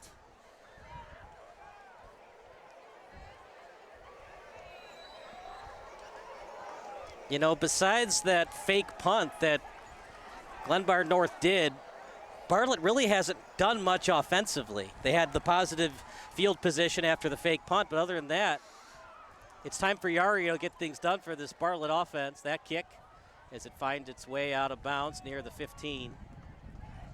And that's exactly what Glenbard North wants, because Yario and this offense, they have not proven that they can sustain drives yet. A 15, 20-yard punt. Okay, you're down now at the 20. You got 4 minutes to go in this half. Bartlett's got to put something on the board, either a field goal or a touchdown. But you're definitely going to need to start making some plays on offense. Because Yario needs some confidence, as you talked about. Fumbled snaps, He only got help on one pass on a back shoulder throw for pass interference, and then at the interception. 1st and 10 coming up at their own 20. Coach Vukovic says this guy's got a cannon. Let's see that cannon. Handoff off the right side.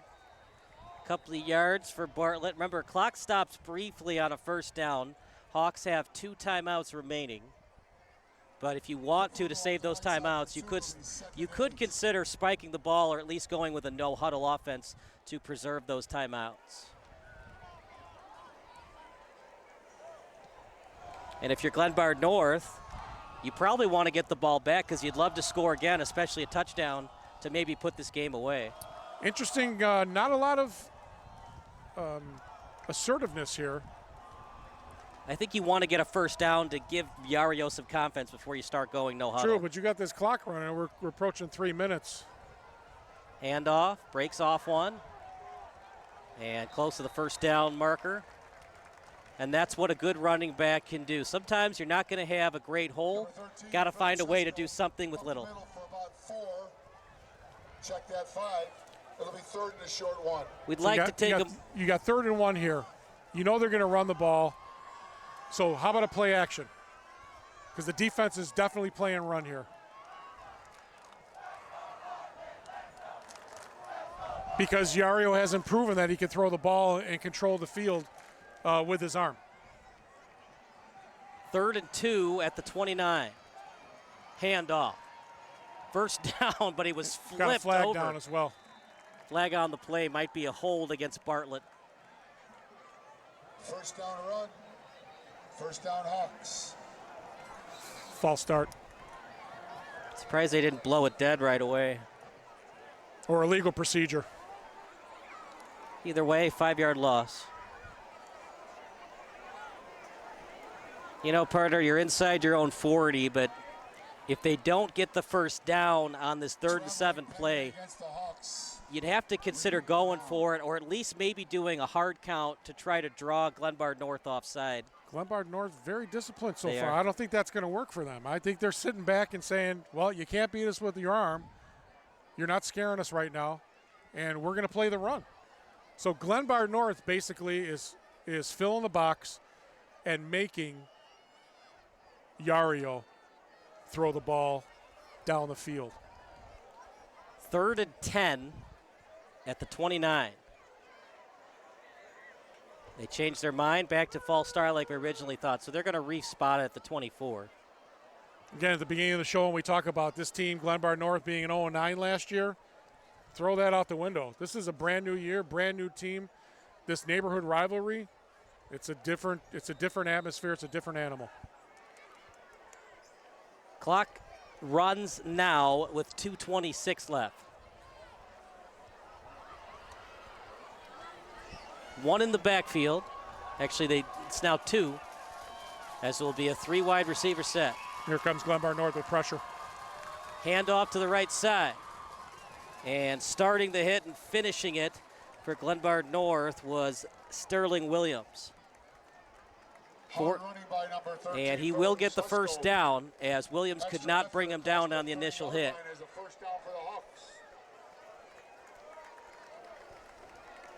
Nice power run after contact. Getting that 1st down and possibly some momentum for this offense. Next 1st down, either call a timeout or they'll probably have to spike it. At this time of the game, they're going to have to go no huddle the rest of the way. 1st and 10 at their own 31. Handoff to the right side. Breaks off a tackle. As great job with the tackle from behind by Havorik. He has been all over the field tonight. Yeah, Havorik has been a defensive stud for this team so far. That'll be 2, 2nd and about 3. 2nd and 3 at their own 38. 2 in the backfield. His pursuit of the ball has been absolutely impressive tonight. Handoff. And 1st down and more as he takes a couple of defenders with him. As a beautiful run that time by Felipe Cesesco.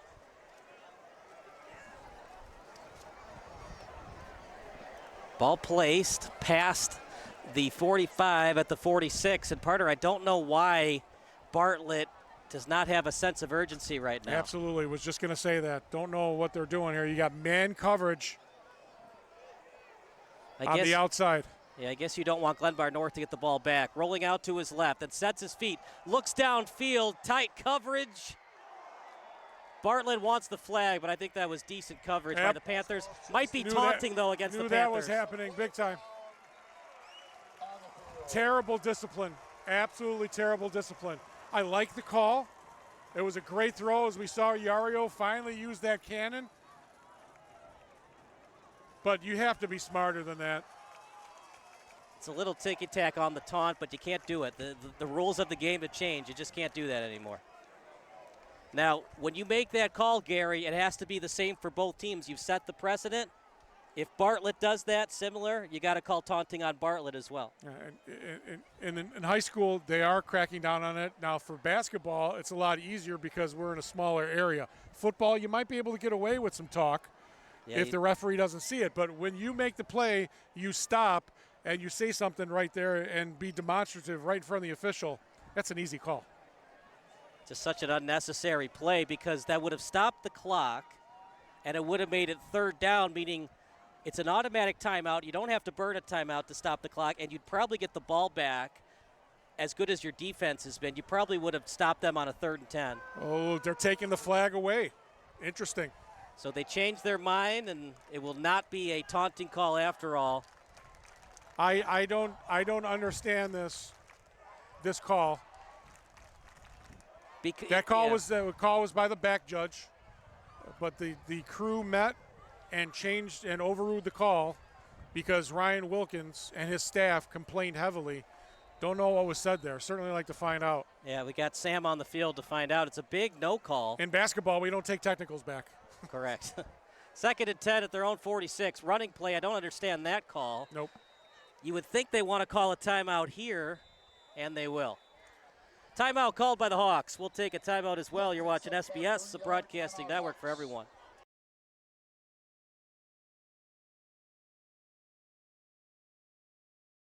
Stop what you're doing.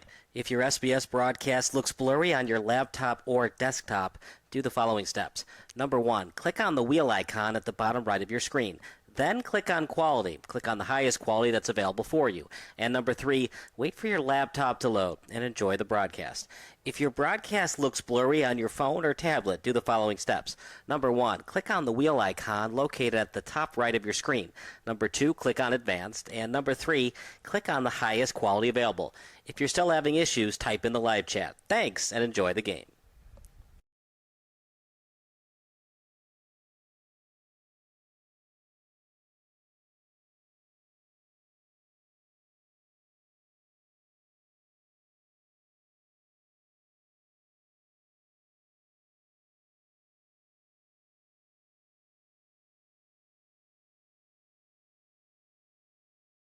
To resume, let's give a big round of applause for the mini dancers. 3rd and 7 for Bartlett at their own 4.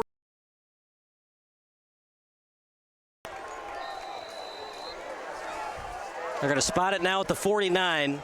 Again, single coverage on the far side. That penalty takeaway was a complete momentum killer. Now Glenbard North calling timeout. He didn't like what he saw. Yep. Glenbard North did not like what they saw. They'll call a timeout. We'll stick with the action. 3rd and 7 at their own 49. I can understand you would call the timeout there, but at the same time, you would think that Watkins would want to preserve all 3 in case Bartlett decided to pass the ball, have an incompletion, which would give Glenbard North an automatic timeout, right?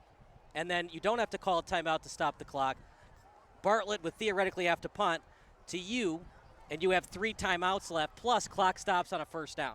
And Glenbard North's getting the ball in the second half. Now you only have 2 timeouts. It's not a huge decision. I just was a little bit interested. But it also gives Bartlett a chance to stack up some plays, especially if they have a quick completion where they can run to the line and get those plays off in time and possibly get off a field goal and get on the board.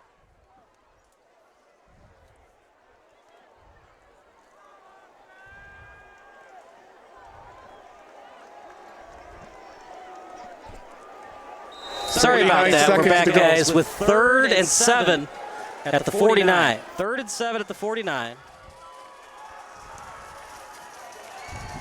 Yario's got plenty of time. He looks downfield. Wide open man down the middle. Too much on it. And partner, I'm surprised that Glenbard North got beat on it. The only way that Bartlett could beat you is on the deep ball. They were not ready for it. It was a quick double move. Don't know why he bid on that, but he had all kinds of time. Great blocking. And it was, you know what, I'm putting that on the receiver because for some reason he slowed down and stopped. He's got to be looking. He's got to be looking up and running. I know when you're looking up and running, you have a tendency to slow down. Right there, penalty takeaway, and that play right there. Good snap. Here comes the punt. It's a little chip kick. And Glenbard North will return it a couple of yards as the crowd for Bartlett is excited about it. It was returned by Morris. That's a big tackle because if he misses that tackle, he's gone. Yeah, he did a hesitation move, so it was a slow developing return. Another injury for Bartlett. 34 seconds.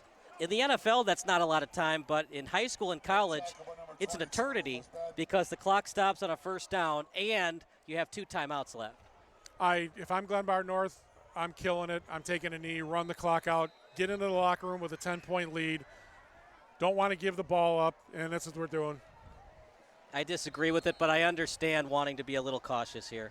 Well, the momentum is all on your side. You don't want to give Bartlett any chance to get revved up before the end of the half. And Princess has been a little shaky, taking the snap. He had that screen pass, but that was more on the receiver than the quarterback. He hasn't shown that he can get the ball downfield. Well, they're happy with the 10-0 lead. You never know, though. If they had gone down the field, maybe getting a field goal, every bit of points matters in the game of football. If they had gone down the field and gotten a field goal, would that impact the final score? We're going to find out. Well, the tail of the first half is that takeaway on the penalty, Yario's interception, and then that missed wide open touchdown throw in the first half. And if I'm Coach Jukovic, I'm like, all right, we have to get things together. We're making mistakes. We're beating ourselves right now. But I'm not taking anything away from the Glenbard North Panthers. Defensively, they are handling the line of scrimmage. They are controlling things, and they're running the ball quite effectively against this Bartlett defense. So we will take a break. We have Google Sheet live stats today. We'll let you know some of the live stats after our commercial break. It's 10-0 in favor of the Panthers here on SBS. Sports Broadcast Solutions is a broadcasting network for everyone. SBS offers live telecasts on Channel 59.3, YouTube, or Twitch. We include pre- and post-game interviews with the players. You know, I started in the locker room. All the boys were getting going before the game and stuff, and we kind of found a little click at the beginning of the game, so I think that's what got us going. We also include digital live statistics, play-by-play commentary, team highlight reels, and even more than that. Go online to sportsbroadcastsolutions.com or search Sports Broadcast Solutions on YouTube. SBS, a broadcasting network for everyone. Sports Broadcast Solutions is a broadcasting network for everyone. At SBS, we offer a professional broadcasting experience for the non-professional athlete. Just like the pros, we offer everything for you. Play-by-play commentary. A no-hitter at Kane County Stadium. 15 strikeouts, 1 walk, 1 error, and that's it. Color commentary, highlight reels, recruiting videos, and much, much more. Unlike our competitors, we zoom in on the action and always have a live scoreboard with a live time code. If you're ready to have your next sporting event feel like CBS Sports, then make sure to call Sports Broadcast Solutions today. Our phone number is 330-957-7653, or you can go online to sportsbroadcastsolutions.com. SBS, a broadcasting network for everyone. Missing your child's sporting event just plain stinks. But you don't have to worry about that anymore, thanks to Sports Broadcast Solutions. SBS is a live broadcasting network, as well as covering your on-demand needs, recruiting videos, highlight reels, and much, much more. We can broadcast live to any website, and we also post as much on-demand content as you need. For more information about SBS, check out our website at sportsbroadcastsolutions.com. Sports Broadcast Solutions, a broadcasting network for everyone. Sports Broadcast Solutions is a broadcasting network for everyone. Let SBS broadcast your sporting event. We have experience and can generate excitement and permanent digital memories for your team. Tonight. That time, finally a goal for the Stampede. We have professional videographers using high-definition modern-day cameras, color analysts, and play-by-play announcers with state-of-the-art, classy graphical scoreboards to keep you updated. Plus, we have commercials to advertise your team, club, or sponsor, and us. Plus, we do pregame and postgame interviews.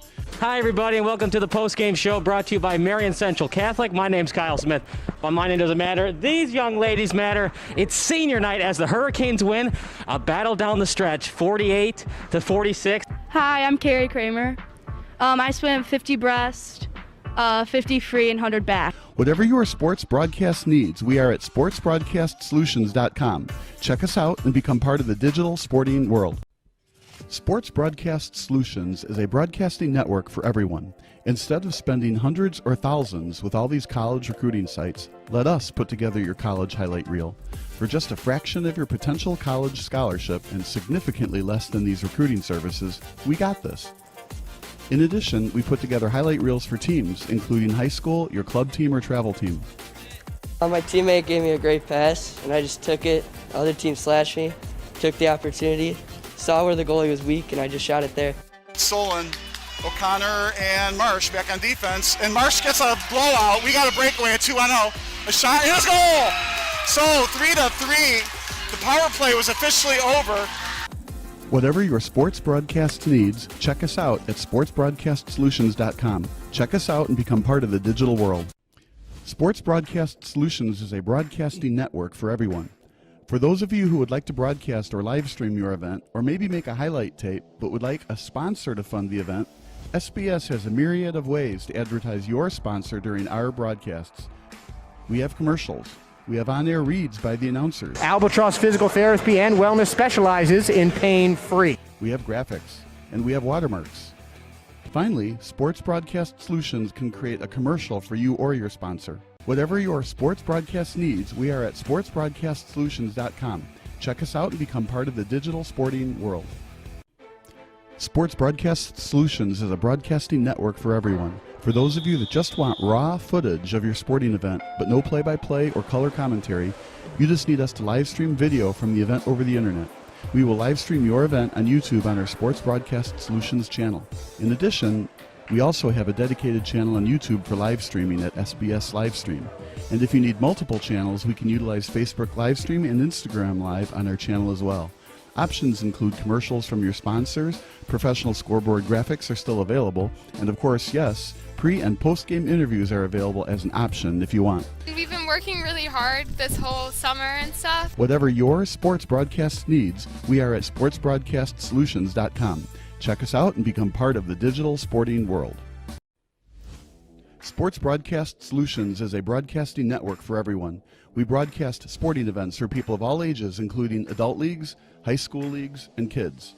Complete with professional-looking graphics, broadcasters, color analysis, and commercials.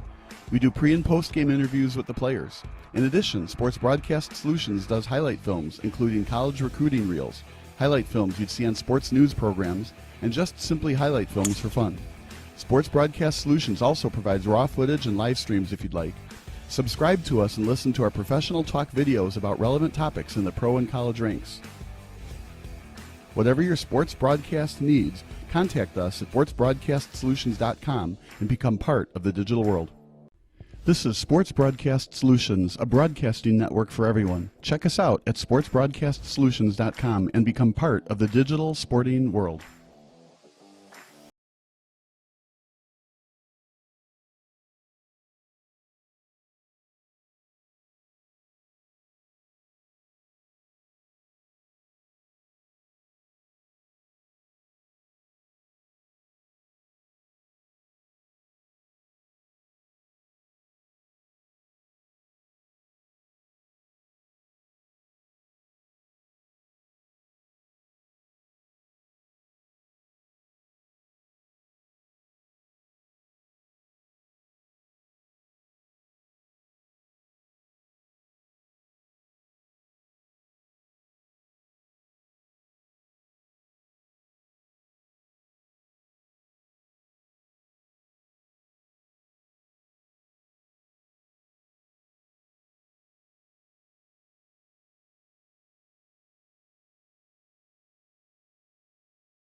Hi, I'm Greg Schwarzy, your DuPage County Board Member in District 6, where I have lived, worked, and raised my family over the last 24 years. I'm running for re-election to continue the work I've already started on the DuPage County Board. Fighting for families, seniors, the environment, and equality for all. I've devoted my life to public service as a union firefighter and paramedic for over 28 years. I was a Carroll Stream Village trustee for 13 years and county board member since 2020. It's in these roles that I've seen firsthand the challenges our residents face on a daily basis, which I'm addressing in my work on the county board. As chair of the Human Services Committee, I helped implement a 24-hour 211 phone system for residents in need. I worked to secure millions of ARPA dollars to combat food insecurity, housing instability, and mental health and addiction issues. I increased funds and staffing for veterans assistance. As chair of the Emergency Telephone System Board, I procured new interoperable radios for every firefighter and police officer in DuPage County. On the HOPE Task Force, I secured funding for opioid education in middle schools and have been a strong supporter of Louis' Law. I've also successfully lobbied for a safety median on the Great Western Trail at County Farm Road to provide a safe haven for bicyclists and pedestrians. To learn more about my work on the county board, please visit my website at gregschwarzy.com. Please reach out anytime. I'm very blessed to be able to serve DuPage County.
Stop what you're doing.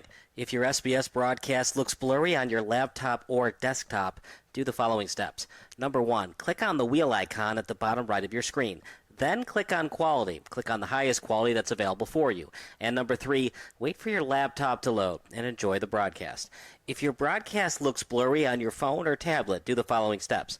Number 1, click on the wheel icon located at the top right of your screen. Number 2, click on Advanced. And number 3, click on the highest quality available. If you're still having issues, type in the live chat. Thanks, and enjoy the game.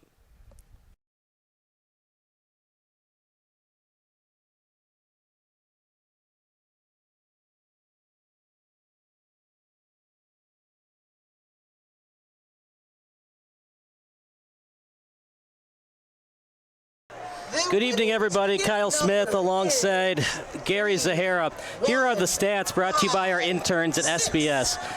For Donato Gatsos, 11 rushes for 59 yards. He was the SBS man of the first half. For Bartlett, it's pretty non-existent, partner.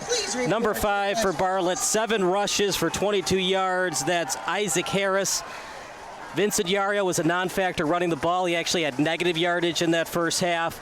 And then Philip Zizeko, 7 rushes for 32 yards. On the receiving end, it's a team that likes to receive the ball.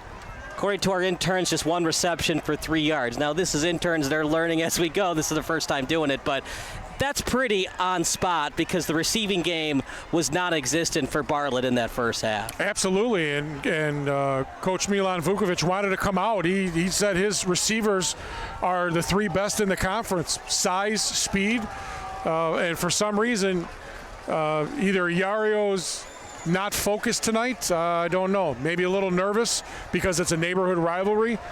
But when you're in that position, you have to be the leader of the team.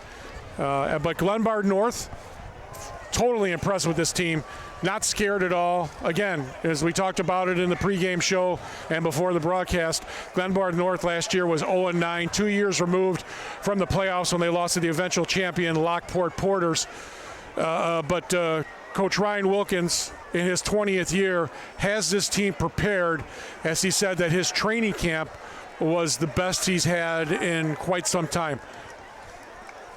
10-0 lead for Glenbard North as Donato Gatsis with 11 rushes for 59 yards. Sam Corbett has our first half report. Sam, what do you have for us? Yeah, so I was able to speak with the GBN head coach Ryan Wilkins about that deep pass interference penalty that was ended up being picked up towards the end of the first half. I asked him what he see to argue because he was so fiery about it after the penalty. He actually said that the defensive coordinator pointed it out. He wasn't paying attention at the time, but he said the call seemed late to begin with.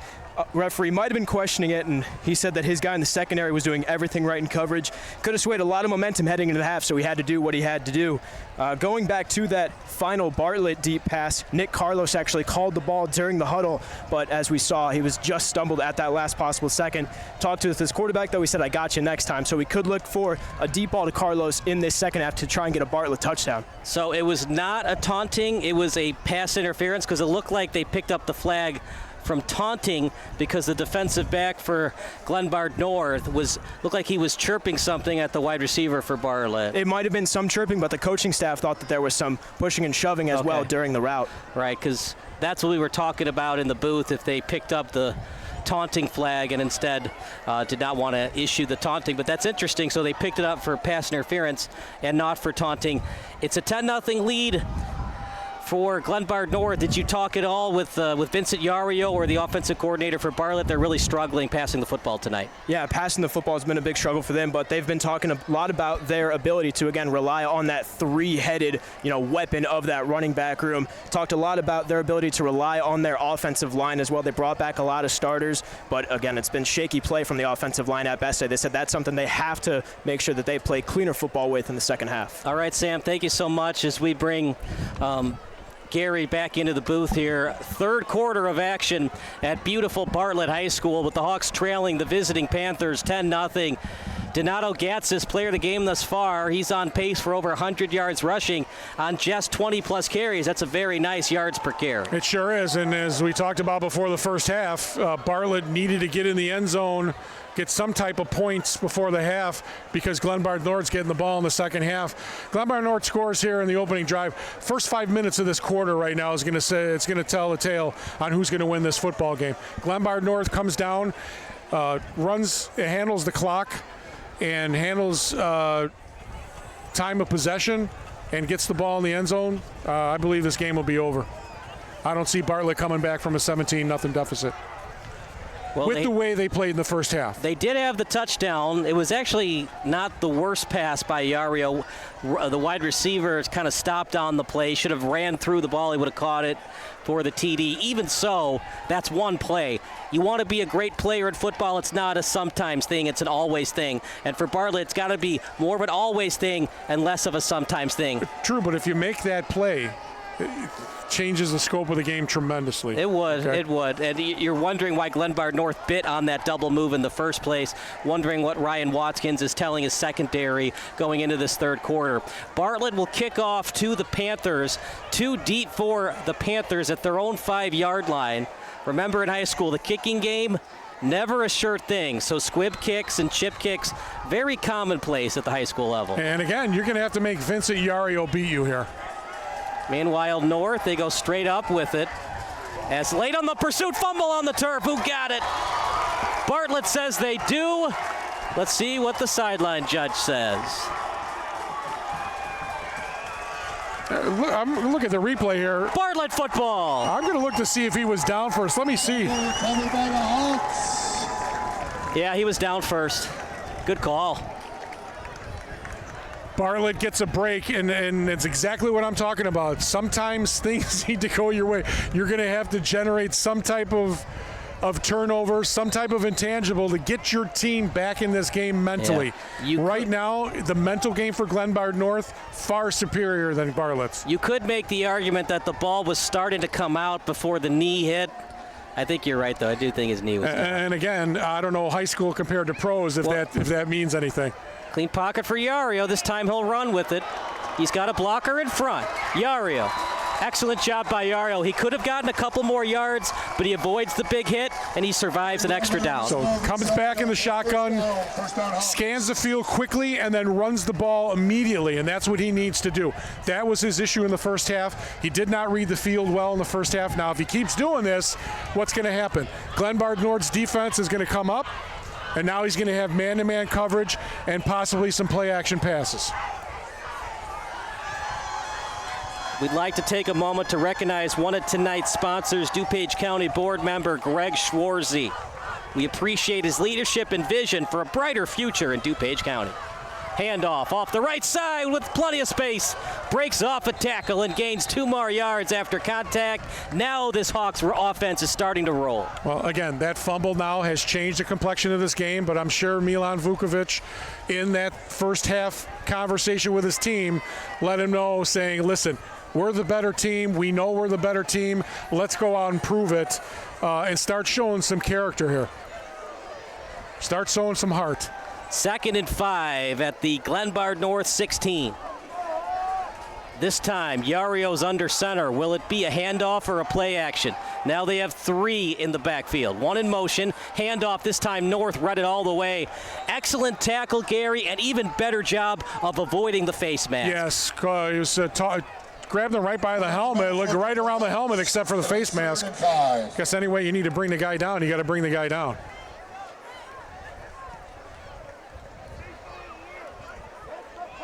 Yeah, he got him high, but good job just, the old, the clothesline play. That's what he did there. Big 3rd down here. This is a big part of the game, even though we've just started the second half. They're down 10-0. This is a huge, huge 3rd down for this team. You're only down 10, but I would still consider 4 down territory because I think the 7 is a lot more important to Bartlett right now than the 3. Handoff up the middle. Instead, he goes to the right.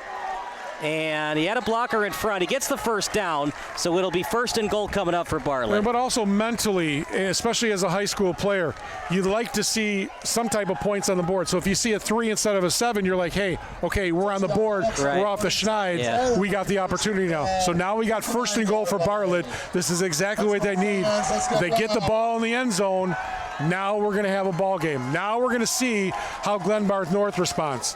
Whatever you do not turn the ball over. Got to get some kind of points here. 1st and goal at the 9. You don't have to run shotgun if you're not comfortable doing it.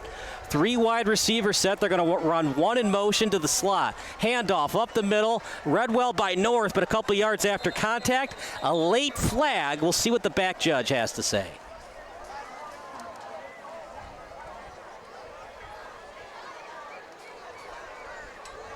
Oh, a killer. That's an interesting call, partner, because usually a holding call is issued when the hole is big. There wasn't a big hole there. No, and I'm looking at the replay. It doesn't look like much, but again, he's right there, the umpire. He's looking right at it. That's his responsibility, running right up the middle. It's like being the C official in basketball. You've got that drive to the hole. You've got that one-on-one defender. That's your responsibility. Man, what a killer if you're a Bartlett fan. Because remember what we talked about, kicking never a certainty in high school football. Nope. Every yard you go back, it hurts. Pitch to the left, almost fumbled it. Glenbard North sniffed it out. Partner, I'm not so sure about that play call. I think I would have liked to see a flag there. Here we go again. This is what I'm talking about. And you were in the middle of talking. You didn't see it, but I'm watching the play. Number 3 for Glenbard North makes the tackle. Then he steps over the player again, taunts him. Now there's a flag. I hope they don't meet and take this flag away, because that was absolutely a taunt. As you watch on the replay here, it was a great block. So he makes the play, and what does he do? Get up, and he's standing right over him. Again, you have to be disciplined. You have to be smart. I know it's an emotional game, but you're up 10-0. Right. You cannot give the team any opportunity to get involved. If you're up 40-0, it's still not okay, but at least it's not going to hurt you. You're only up 10-0. True, and we got a player down for the Bartlett Hawks. Yeah, they already lost Radicek, and let's see. Oh boy, I don't have a number down there. It is number. Is that 3? Yeah, that's one of their star players, star wide receiver, Nicholas Carlos, all-conference return man. He's had a quiet night tonight. Gets up on his own accord. He'll have to leave for at least one play. And meanwhile, let's see if they go along with the original call of the taunt.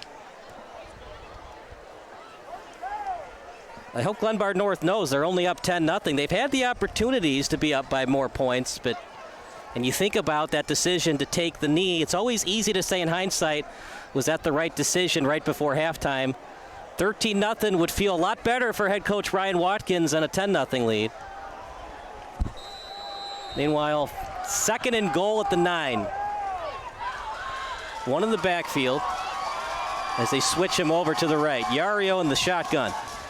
Clean pocket for Yario. He scans the field. Now he'll run with it. Yario, as he tried to go into a half quarterback slide, took the contact, and Glenbard North, Sterling Williams on the hit. Again, I think he held the ball a little bit too long. I think he should have made a move quicker.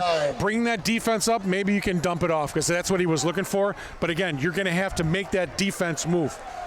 So you've got the advantage of the taunting penalty, got you deeper into territory. You're at the 10-yard line here. 3rd down. Again, a big 3rd down for this team.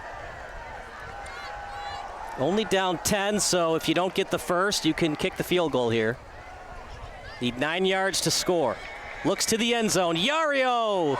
Too much on it, but he placed it in the right spot where only his receiver could get it. The timing is just not right so far tonight for Yario. Again, don't know if it's the neighborhood rivalry, jitters, but again, you're the leader. You're the quarterback. You have to be able to control the game. Sometimes you got to throw him open. It's not when he goes to the left. It's when he's about to break, like the Kurt Warner throw, right? Get it off quick, and the receiver his route will go into the ball. 4th and goal at the 9. Let's see if they can get points on the board. Not a great snap. They're going to have to run with it. And partner, you'd like to see him just throw the ball away, because they're going to spot the ball near the 20. And this is exactly what I talked about coming into the second half, right out of break. They had the momentum with the fumble. You had it down to the goal line, goal to goal. You get a penalty, and you don't capitalize. And this has been the Achilles heel all night for the Bartlett Hawks. But credit to the Glenbard North Panthers. Their defense has been absolutely impressive tonight. In high school, all missed field goals and punts automatically go to the 20 unless you try to return it. Let's see if they decide to take the training wheels off a little bit and see if Princess throws the ball a couple times. Handoff. There's Donato Gatsis again. It's only a 3-yard gain when you log it, but it's like a 6-yard gain because they get him at the line of scrimmage and then he just barrels into you for 3 more yards. If I'm Ryan Wilkins, I'm running I formation, I'm running my strength, I'm going with my strength with a 10-0 lead. Hold on to the ball, time of possession, make Bartlett do something defensively. They haven't been able to stop you, and then when you've thrown the ball and run some screens and run some type of wide receiver plays, it's been there. 2nd and 8 at the 23. Probably 2nd and 7. It's all right. We all make mistakes, right? No one's perfect. Not Kalia. She's all over it. 2 in the backfield. Play action. Rolling to his left, right on target. Princess. You know, Parter, it's not the most beautiful fundamentals of Princess, but it's effective. But the thing is that's exactly what Glenbard North's doing differently than Bartlett. Play action, what is it? Wide open. Okay, you've got Yario, who's a solid quarterback, who's got the cannon. You need to start doing that on the other end. Glenbard North, perfect call, great pass, and you got a first down and keep that clock running. You know, Watkins is doing a great job. He is scheming up plays for his offense that fit their strengths. Princess, not known for the cannon for the arm, but he can get the ball out quick, and he's great at getting out on the edge and making throws. Those short 5 to 10, 15-yard passes are right there all day. 1st and 10 at their own 40. This is exactly the game plan that Glenbard North wanted. Right up the middle. He's just so tough to bring down. He's like Chris Berman's favorite type of running back. Rumbling, bumbling, stumbling. Yeah, Mike Allstott, he used to call on Sunday NFL Countdown, NFL Primetime. You know, the energy below us from this Bartlett crowd has just disappeared since they had that momentum off the fumble recovery and goal to goal with an opportunity to get 7 on the board.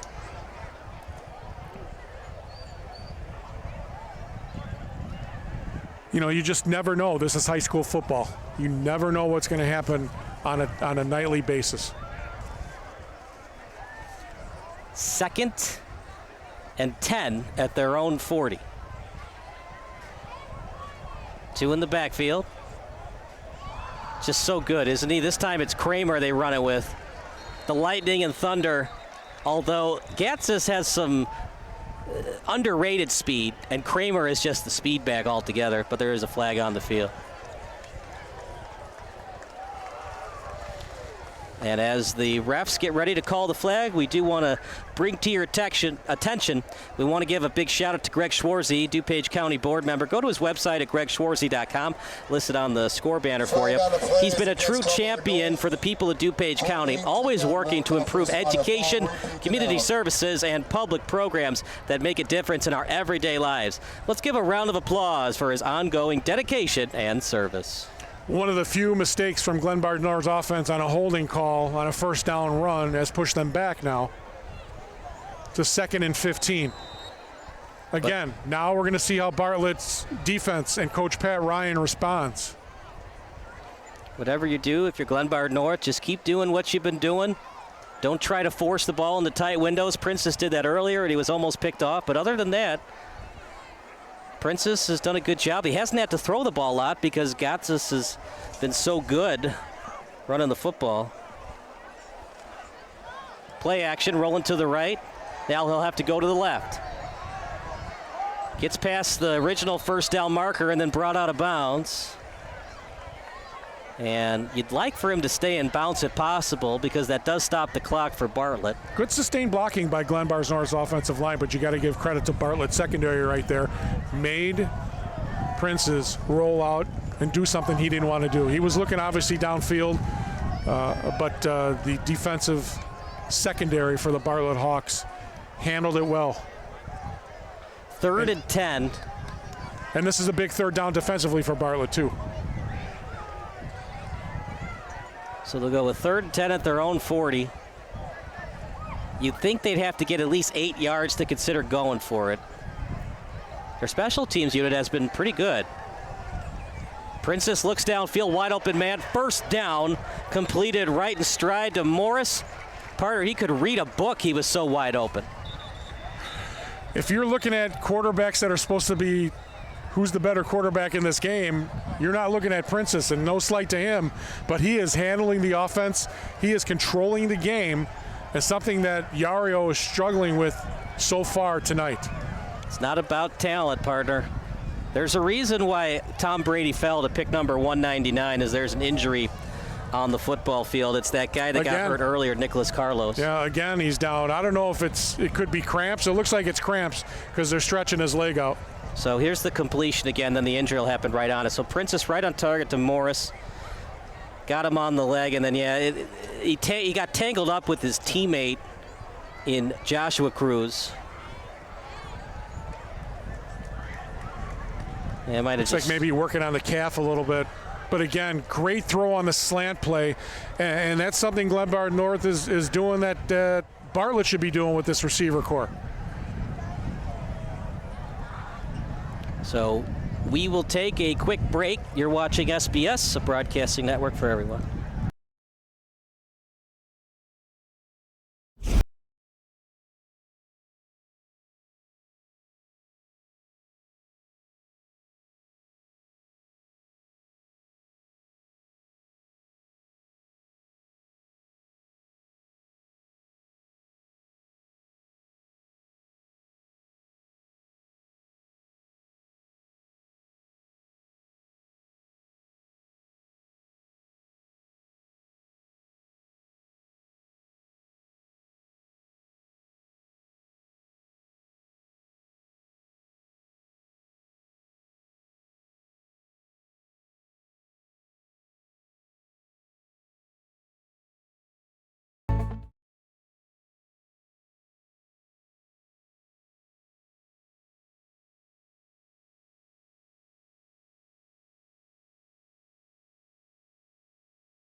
$10-0 lead as it's starting to go from bad to worse. That's the second time tonight that Nicholas Carlos has been hurt tonight.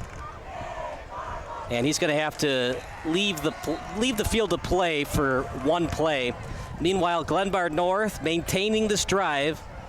If you're Bartlett, do whatever you can to avoid them scoring. Obvious leg injury. Don't know if it's a cramp. I'm looking at it as he's walking. He's walking straight leg, so maybe he can't bend the knee. Could be a knee issue as well. 1st and 10 inside the 40-yard line of Bartlett. One in the backfield. Might be a running play. One in motion. Out to Gatsis. What else is new? And he takes a couple of defenders with him. Partner, you got to get low on him. If you get high, he's just going to fight off that tackle and get more yardage. The play calling by Coach Ryan Wilkins, impressive so far tonight. Handling the line of scrimmage against this big defensive line and the linebackers for Bartlett. It's again, you said that it was going to be Bartlett running away with this game.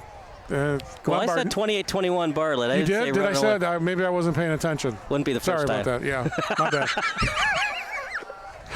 I just saw you said Bartlett in a runaway. Remember, you said that Glenbard North destroyed Bartlett in the sophomore game. That's correct. Okay. And you thought maybe that would translate to tonight's game, the varsity game, not so much. So far, it has not. See if Glenbard North gets another touchdown.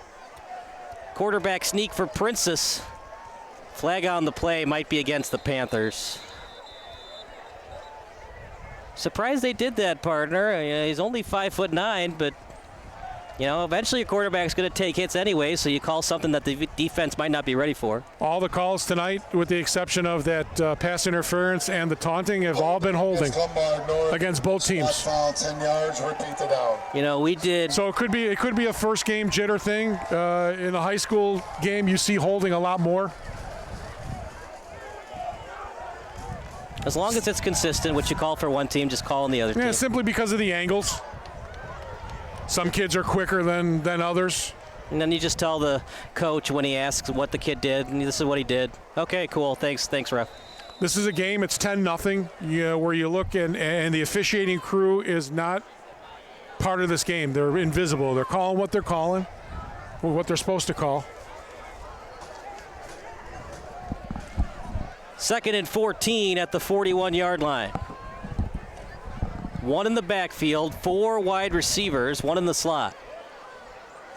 Misdirection play. And it's a nice tackle by Bartlett, but partner, he's got to be more cognizant. If you pick him up and throw him down, that can be a flag on the Hawks. Misdirection could be a broken play as well, and Bartlett blew that up quickly, so good play by them. And we have another report from our reporter, Sam Corbett. Sam, what do you got for us? Yeah, so 2 injury updates. First for Ethan Radicek, who went down in the first half, fully healthy at the hospital, full cognitive function. He's with the doctor and his family right now, so all signs are him hopefully being back next week. Obviously a bit of a scary sight earlier, but good for now. And with Nick Carlos, who just went down a few plays ago off that weird piggyback tackle, he fell on that right leg awkwardly. tested some movement while out on the field, but he's been dealing with cramps all night. Once he got back to the sideline, saw him grab multiple electrolyte packages, try to down that, hopefully help the cramping. Hopeful to re-enter as we get to the end of this half, as Bartlett needs a weapon, still looking for their first points of the season. Yeah, absolutely, partner. Do we have a diagnosis of what happened to Ethan? Is it concussion or a leg injury? Concussion. Concussion. Sam, thank you so much, and we'll talk to you in the fourth quarter. 10-0 lead as the clock continues to run. Glenbard North with 4th and 13. We would assume it's a punt, but they did go for it in the first quarter on a fake punt. Did I not say it was cramps? I think I'm going to start my own 1-900 psychic line. Okay. I'm on fire tonight. Little kick past the 10, and it dies just past the 5. That's a great kick. That's exactly what you want to do. Now you're going to have Bartlett deep in their territory at the 5-yard line. Got to go 95 yards to get on the board and get some points before the end of this quarter. Big thank you to our sponsor and GregSchwarze.com. He creates a thriving community by supporting local initiatives, including sports programs like this one. His efforts make it possible for students to grow through teamwork, discipline, and athletic excellence. How big was that missed field goal? The bad snap. They'd only be down 7. Now they're still down by 2 scores. Again, points change complexions of the game. Handoff. Maybe got a yard. Unfortunately, you're at your own 5-yard line. It's pretty predictable when you're making calls on offense where you got to run the ball. You don't want to get a holding penalty in the end zone for a safety, but you're going to have to do something. That was a no-gainer. Got to get at least a couple of first downs to consider going for it. You're going to have to utilize man-to-man coverage on one side the way Glenbard North is playing. And again, Glenbard North is telling Yario, hey, try to beat us. We don't think you can, at least tonight. If there's a bad snap, if you're Bartlett, you're probably going to take the safety because being down 12-0 is a lot better than being down 17-0. Handoff off the right side. And gets a couple of positive yards. Huge third down coming up. Another flag. Third down at about 7. Got to be careful here, Gary. If you commit a hold in your own end zone, that's a safety.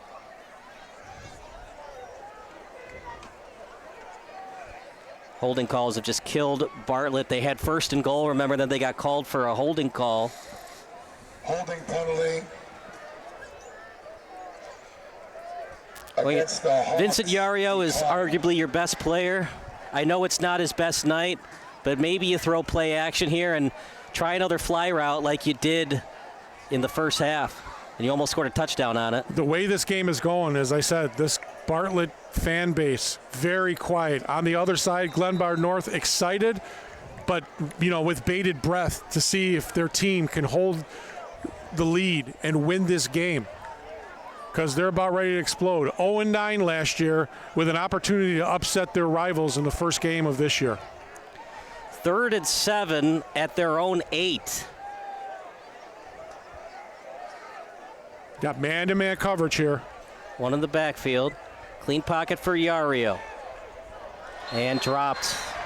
I don't understand what he's looking at right now. You've got man-to-man coverage down here on the near side. You've got to make a play. You try to get a back shoulder throw and a penalty. Pass ball is incomplete. Get some momentum. Right now, it's all Glenbard North. It's been Glenbard North for almost 3 quarters as we are 1:28 to go in the 3rd quarter. Well, he had his man. It was a decent throw. It was just dropped. Again, he's doing a lot of throwing in coverage. He's like he's forcing the ball. I know he's got a gun. He's got a strong arm, but you have to be smart. Got to be accurate with it. Cam Newton could throw it 80 yards, but completion percentage under 60 sometimes. Meanwhile, that not kick, a good punt at all. At that point, Parter, well, it's never a good time to take a safety because you still have to do a drop kick or a drop punt, but that punt was almost like taking a safety because you give this excellent running attack, spectacular field position. Don't all rush down that 25-yard punt? Pizza and hot dog, half price. 25-yard punt. No, I'm sorry, less than that. 23-yard punt. Because the ball was placed at the 8. Where are they going to spot it? Okay, my bad. 15-yard punt. Is math's not good? They're placed at the 28, so yeah, 20-yard punt. Okay. Don't ask me about maths. I was told there was not going to be any maths today. I was lied to. Andy shaking his head here. One in the motion, 2 in the backfield. Got this again. What else is new? I mean, if it ain't broke, don't fix it. He'll be over 100 yards pretty soon. Check the Google sheet in a second here. Intern's doing an excellent job on the tray tables. It's not easy doing that job. I've done it before. It's not easy. We got to give them a shout out to their names so people know who they are. Absolutely. To AA Rush and Sean, Xavier, they're doing a fabulous job for us. 2nd and 2 at the Bartlett 20. At this point, partner, one guy makes the tackle, the other guy's trying to get that fumble and force that ball out. Handoff to Gatsis. Gatsis with room. Man, even the open field tackle, he gains 2 more yards after it. It's old school football. It just reminds me of the Bears football. Walter Payton, Matt Forte, Thomas Jones, the way they're running the football. No qualms whatsoever. Not intimidated or scared of this defense of the Bartlett Hawks. Quite surprised at the way that the Bartlett Hawks have come out tonight and played this football game. Just not Vincent Yario's day. The wide receivers weren't on the same page with him at times either. The good news is you only need 5 wins to make the playoffs. You throw this one out and you tell the team, look, we got to win 5 games. But when your first 3 are against Glenbard North, Glenbard East, and Lake Park, you need to win at least 2 of those games. 1st and 10 at the Bartlett 13. Hesitation move. Whatever you do if you're North, because their kicker in Griffin Massmar, he could have made a 41-yarder on that kick he made from 31 yards out. I'm telling you, a field goal here is just as devastating because coming 13 points down, Bartlett's offense has not done anything tonight. And Glenbard North is just going to let the clock dwindle to 0s on the Jumbotron. Before we go to break, partner, what can Vincent Yario and this offense do to put some points on the board and squeeze by with a victory? I mean, you're going to have to open it up. You're going to have to get rid of the run game, especially if you're deep in your territory. You're going to have to come and start, taking advantage of the man-on-man coverage and having your receivers get some space. Time and space for them to get the ball and go down the field and score a touchdown. He's just not, right now, I don't see a confident quarterback. We're going to take a break. You're watching SBS, the broadcasting network for everyone.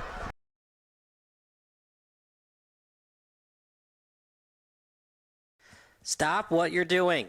If your SBS broadcast looks blurry on your laptop or desktop, do the following steps. Number 1, click on the wheel icon at the bottom right of your screen. Then click on quality. Click on the highest quality that's available for you. And number 3, wait for your laptop to load and enjoy the broadcast. If your broadcast looks blurry on your phone or tablet, do the following steps. Number 1, click on the wheel icon located at the top right of your screen. Number 2, click on advanced. And number 3, click on the highest quality available. If you're still having issues, type in the live chat. Thanks and enjoy the game.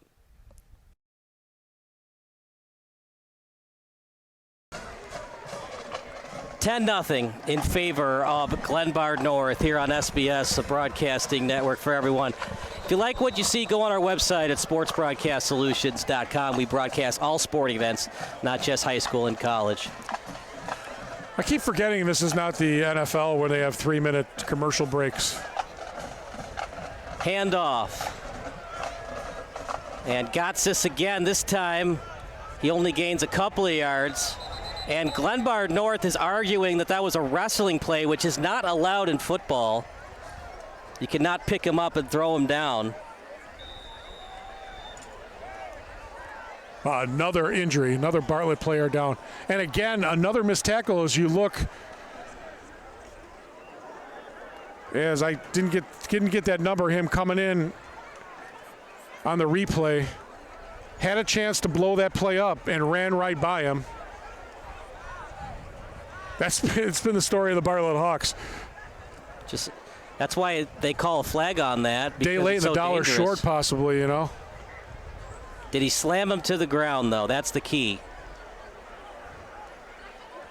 You could make the argument. And I didn't see I didn't see a flag. Right. Well, that Glenbard North is arguing that it's a flag, which would be a killer against Bartlett because that's an automatic first down. Well, Gary, you're a ref. What do you think? Clean hit, or is that a flag? You know, again, football-wise, at the high school level, I know right there, college and NFL-wise, that's a penalty because, look, his feet are off the ground, takes him there. But he fell with him. Now, if we're going full speed, does it look like he's throwing him down? Yeah. It's not taunting either. He's just... No, it's, you know what? That's a good no call. Because you watch. He's really not throwing him down. If he's throwing him down, his head's going to slam on the turf, possibly causing a concussion. Injured player for Bartlett looks to be Donald Hubbard, and he's a big member of this team, all-conference player. Meanwhile, field goal or a touchdown here puts this game away. I think there's a slight chance the Hawks can win if a field goal is made by Glenbard North, but yet touchdown would be definite over. Can I completely disagree with you on that statement? You can completely Absolutely, disagree. Yes. 2nd and 4 at the 8. And I think Andy disagrees with you as well. 10 guesses who gets this ball. I think the whole staff is just throwing the flag on you. Pitch. Oh, it's a fumble! Who got it? A lot of Hawks around it. Hawks football! Butterfingers from Gatsis. There you go. Don't understand that. First down, Hawks. Got to control that toss. It's a hard play to make, but you work on that in camp. Just a bad play by Princess. Took that and just airmailed it. It wasn't the best pitch, but that's still on Gatsis. You got to catch the football. No, that was not a good pitch. I would give the quarterback there because the running back is running this way. He's got to stop and go and get it here. His momentum's taking him to the right. The throw's up and to the left. Let's see. Well, you got a long way to go here. Right. You're on your 8. You got 11 and a half minutes to go to get something going, to get some momentum. Got to get a couple of first downs, get Yario's confidence back. In the pocket, he's got tons of time. Here comes the pressure. Coverage sack, partner. Is that on Glenbard North's defense for being great or for Yario for not sensing the pressure in time? Both? Yes, yeah. And again, you said as you were calling that play, you had a lot of time. Got to step up in the pocket and go. Got to read that pressure. Got to feel that pressure. Yeah, the blocking was there. They gave Yario enough time to throw the ball. It's not on the lineman. Of course, you're missing some of your weapons here wide receiver-wise with the injury, so you don't have your top 3 studs out there. So who's ever coming in's got to make plays. It's next man up here. This is what you go to camp for. This is what you get your opportunities for. 2nd and 13, their own 5. And again, when you ask me at the end of the third quarter what needs to be done, Glenbard North is just going to pack the box. They're going to play the run and they're going to tell Yario, beat us in man-to-man coverage because you can't. So if they're running the ball, forget about it. You're going to have this is passing 3 downs and punt the ball away if you can't get it. This is obviously you're not going to throw it at 4th down at your own 8-yard line. You're not going to go for it. They've had opportunities to score. The pass from Yario that was an inch away from being caught. The bad snap off the field goal attempt. This game could be a 10-10 tie right now. 3rd and 13 at their own 5. And I don't like this. I would come with pressure. I would come with a blitz. Rolling outside the pocket is Yario. And just outside his own end zone.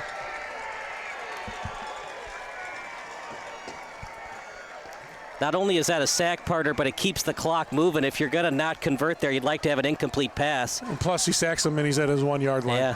So it's like the worst thing to ever happen for you and not be a safety.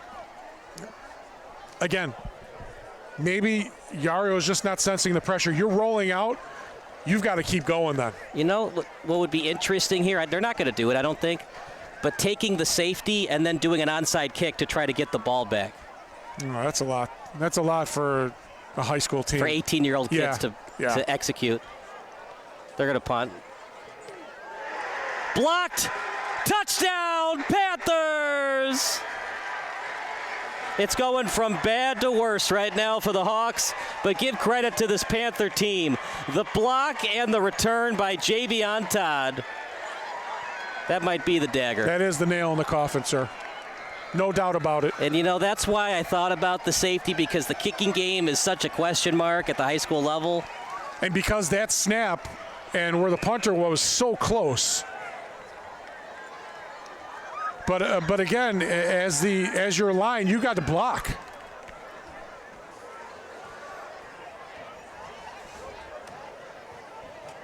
This is just impressive by Glenbard North, and this score could be worse if Princess had completed a couple more passes.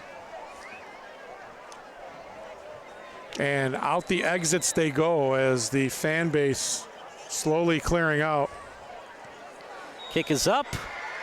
And kick is good. We're going to take a break. It's 17-0 Panthers here on SBS.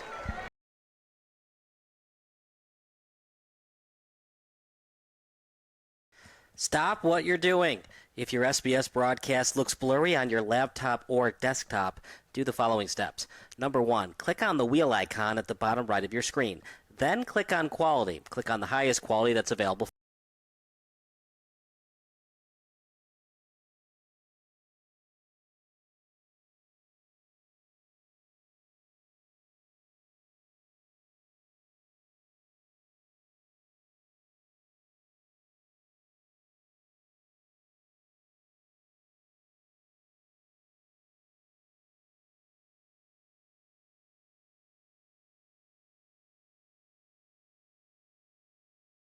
Camera.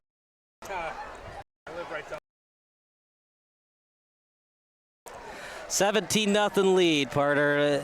Excellent game by Glenbard North. Couple of things that they need to correct, but other than that, they've played an A- game. I'm stunned, especially talking with the coaches all week.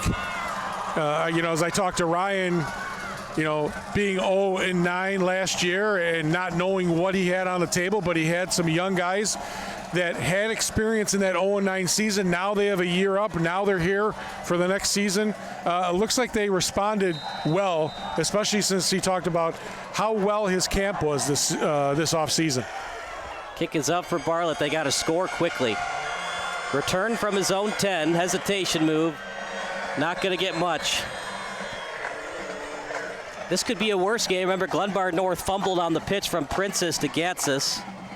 And the fumble that maybe wasn't a fumble on the return, it looked like his knee was down. So there's been a couple of times when Bartlett had the football when they probably shouldn't have had the football. This could be a 24-0 game or worse for Bartlett fans. And one thing you want to look at is when they're walking out on the field, look at the body language of the teams. Look at the body language for Bartlett right now. Heads down, defeated. Glenbard North, they're up, they're pumped, they're psyched. It's Glenbard North just took it to him, punched him in the mouth, and Bartlett has had no answer tonight whatsoever. We want to give a big shout out to Greg Schwarzy, DuPage County board member. Clean pocket for Yario. Steps into it, open man downfield. Right on target. More yards after catch. What he should have done in that previous play when he got sacked. Step up, throw the ball, or run. One of the two. If you can score within the next minute, you don't have to do the onside kick. If it takes more than 2 minutes, you're going to have to do the onside kick. Yeah, if this would be a huge collapse. Not so much of Bartlett coming back to win the game. This would be a huge collapse on Glenbard North's side if they lose this game. Well, there was always the miracle at the Meadowlands. There were two of them. Are we going to get the miracle at the Bartlett lands? I don't know. What do they call Bartlett's field here? Do we have a name? That research department do anything? Is Kalia supposed to know that?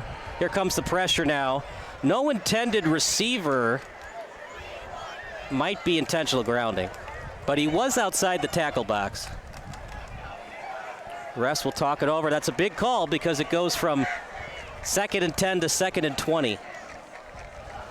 And Gary, I'm surprised that Bartlett has not done some jet sweeps, some screen passes to try to get their playmakers out in space. We saw Glenbard North did that. It kind of changed the complexion of the game. That one screen that they got 40 yards on, and then they scored a TD on it to make it 7-0. And again, not so much the jet sweeps, but rolling your quarterback out. Right. Get him outside the pocket. What do we talk about? Make the defense go east and west instead of north-south. Okay? A lot harder to cover that way. 2nd and 10 at the Glenbard North 43. They're going to stack the wide receivers. Clean pocket for Yario. This time it's a fly route, and it was double covered.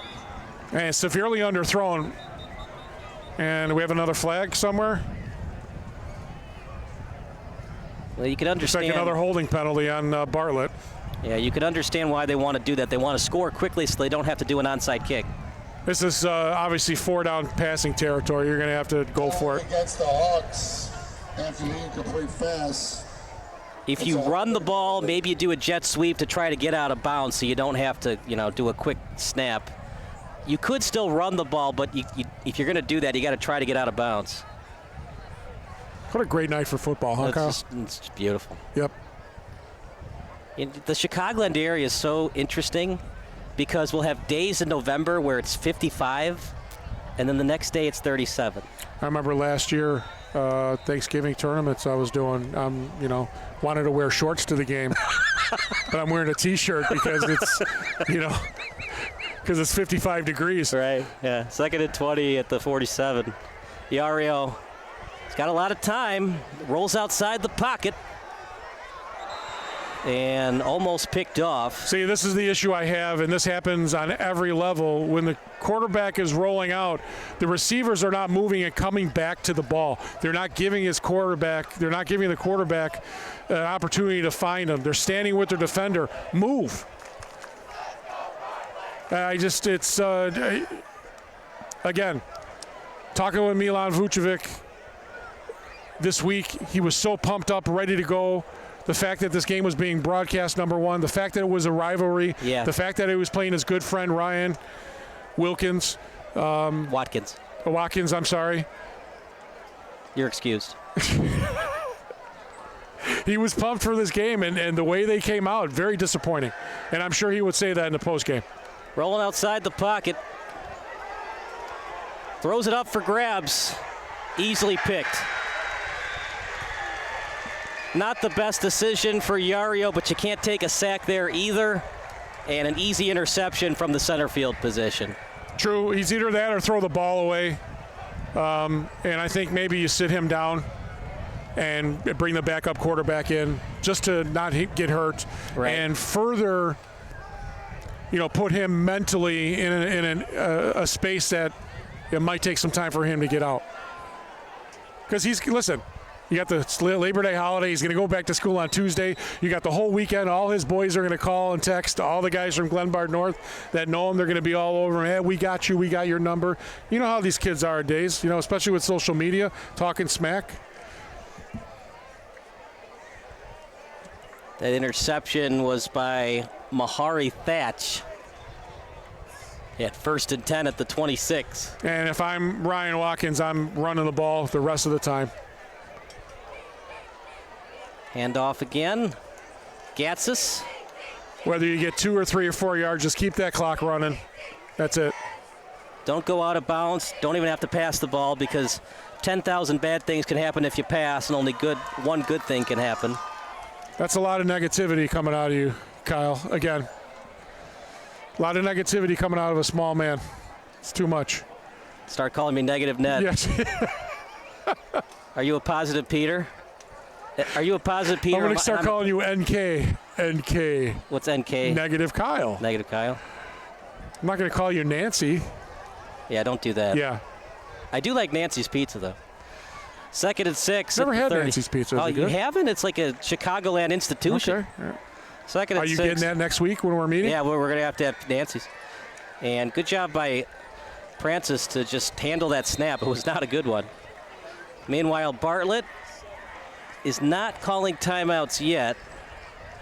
And this is fun. This is fun being up here with you. Appreciate it, man. Thanks for having me up here. Yeah, you do. Hopefully, we can maybe kidnap the guy for next week at Bennett, and I can do it. Yeah, I'll be at River Grove, and then it'll be Sam and Jerry at Bennett next week. But you'll be there at Bennett. Yeah. Do I have to? Third at the 31. You don't have. Can I pay you not to be?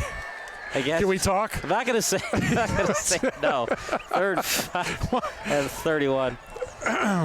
Clock continues to tick away at the dreams of Bartlett winning their home opener. This time they run Wildcat, and 1st and 10 and more. You know, and again, not so much the way this game has gone, which is obviously not the way that Coach Vukovic wanted it. But he talked about the first 3 games of the season: Glenbard North, Glenbard East, and Lake Park. You have to respond. You have to come back. You know, you got the holiday to take some time, recuperate, see what your injuries are, and get back to work. It's not going to get any easier. These Bartlett Hawks are going to be challenged the first 3 games of the year, and we're going to see what this team's made of. 1st and 10 at their own 39. You know, Bartlett, they had their opportunities to win tonight, but they just didn't make enough plays. Our last in-game field report of the night by our excellent field reporter, and Sam Corbett, as Gotsis gets a couple of yards off the handoff. Sam, what do you have for us? Thanks. So for the first part, about going back to the Nick Carlos injury, he's still at the end of the bench, helmet off. He's been nursing that right quad and calf for the last 10 minutes or so, likely to not return tonight, so hopefully he's back for Week 2's matchup. And then overheard during that last Bartlett offensive drive, I overheard a head coach, Milan Vukovic, saying the deep ball has to be there. And obviously when you're looking at a 17-0 ball game, got to find a way to put points on the board. Meanwhile, on the GBN side of the field, I overheard them talking about how Vincent's holding onto the ball way too long, and they got to capitalize. There were a couple near interceptions, and then 2 plays later, the pick to give them the ball again. Right, yeah. I mean, they've had opportunities to make this a 24-0 or worse game, as that fumbled pitch to Gotsis. They would have had a 24-0 lead if he didn't fumble it. Exactly, and again, this is a Glenbard team that, you know, they were shut out themselves 3 times last year. They couldn't score more than 14 at all last season in 2023. So for a Week 1 matchup for them, nothing but momentum going forward. It looks good for the Panthers thus far, but it is only 1 game. Sam, thank you so much. As that does it for Sam tonight. Remember, we have a post-game show that's brought to you by GregSchwarze.com. It'll be Kalaya Butler, our excellent other field reporter, that will do the post-game show with the star of the game in Donato Gatsis. Well, not just 1 game, as you talked about, but this team was 0-9 last year with a lot of young kids, a lot of sophomores up playing. And you come out with an opportunity to shut out your in-neighborhood rival, huge. This is a bigger game for Glenbard North, I believe, than Bartlett. Simply because Bartlett has a lot of talent. Glenbard North, I don't know. This Donato Gatsis guy is very impressive, and Kramer is good as well. If they can get a little bit more passing from their young quarterback.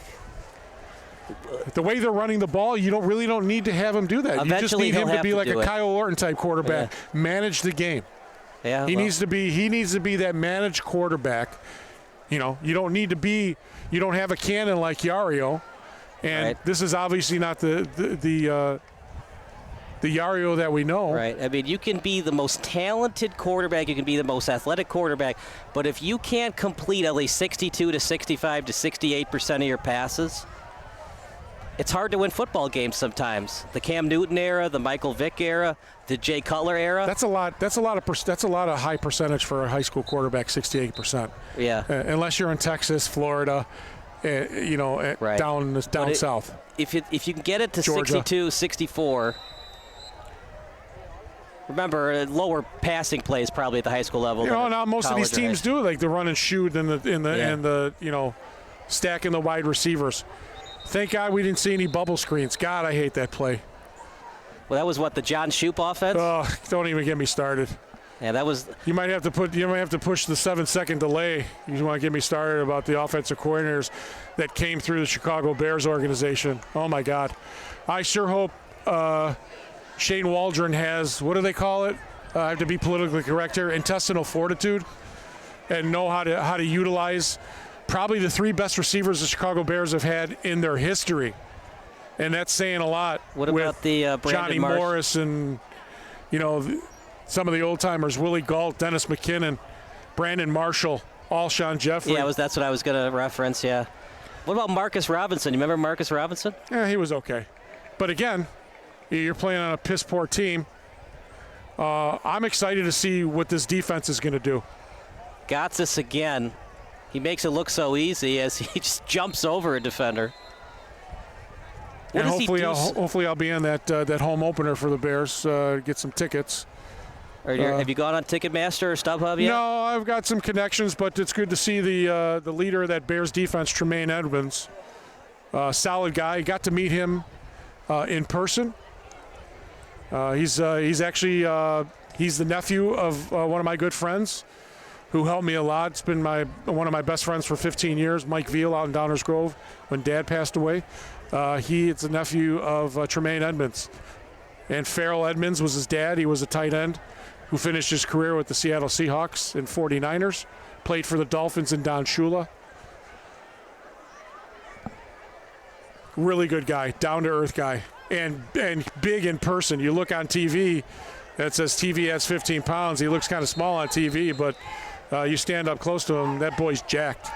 So there are 2 timeouts left for Bartlett. 2:16 remaining as one more report from Sam. I thought his night was over, but he didn't. Sam's never mind. Done. Never mind. He came up, but I guess he just wanted a drink of water.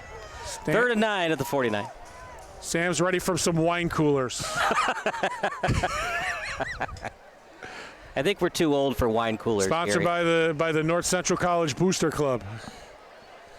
I think we're too old for wine coolers and Four Locos. And you ever had Mad Dog? Mad Dog 2020? Yeah. Oh, the first penalty, false start for the Glenbard North squad, but I'm assuming that's number 65. I'm sure he's a substitute as Coach Watkins is sitting his starter. Are you surprised that Glenbard North did not take out Princess and Gatsis? They let them play the last 8 minutes? Yes. Yeah, me too. But you know what? You can't be fearful of injury because injury can happen at any time. But at the same time, the game was clearly over. Do you really need to run out Princess and Gatsis? Right, but you also it's the plays you call. Just hand it off. Yeah. Because Kramer was doing well, too. You don't have to keep using Gatsis. Right. But, man, Gatsis, a couple of those runs, it just changed the complexion of this game. And that screen pass, it really awoke this Glenbard North offense. 3rd and 10 at the 50. Princess was a bad snap, so he'll just go into contact. And we'll see if Bartlett calls a timeout or if they'll just accept the 17-0 defeat. Great night, great atmosphere. Unfortunately, for the home side, it didn't match the effort. But on the other side, Glenbard North fans, loud. I don't know, maybe shocked. It'd be nice to hear from Coach Ryan Watkins to see if he expected something like this. Because when I talked to him during the week, whether he was just playing coy with me and didn't want to give up too much information. The old Belichickian press conference. Again, this team was 0-9 last year, but what he did keep on talking about was the young kids that were up last year, the sophomores, who now have that year experience at varsity. Now they're up and they got that year experience. Wasn't that that Cowboys team that went 1-15 and then 2 to 3 years later they were in the Super Bowl? Or how about that Panthers team? They were 1-15 under Chris Wenke, and then 2 years later they were in the Super Bowl. It could change very quickly in the game of football from year to year. Yeah. Excellent job by Glenbard North. And before we go to the post-game show, a big thank you to our sponsor. We love doing these games, but sometimes, we got some bills to pay as well. But other than that, Greg Schwarzy is just an excellent guy. Greg Schwarzy's the man. Thanks, Greg. Go to his website at gregschwarzy.com. It was made possible by him. He believes that sports play an important role in developing leadership, teamwork, and perseverance in young people, and we're proud to have his support in keeping these programs alive and thriving in our community. 17-0 win. We talked a lot about Donato Gatsis, but it was a complete team effort from Thatch and Princess and all the other players on this Glenbard North team. They came out with a chip on their shoulder, and they wanted to prove something. They knew probably that everybody thought that Bartlett was going to come out and kick the you-know-what out of them.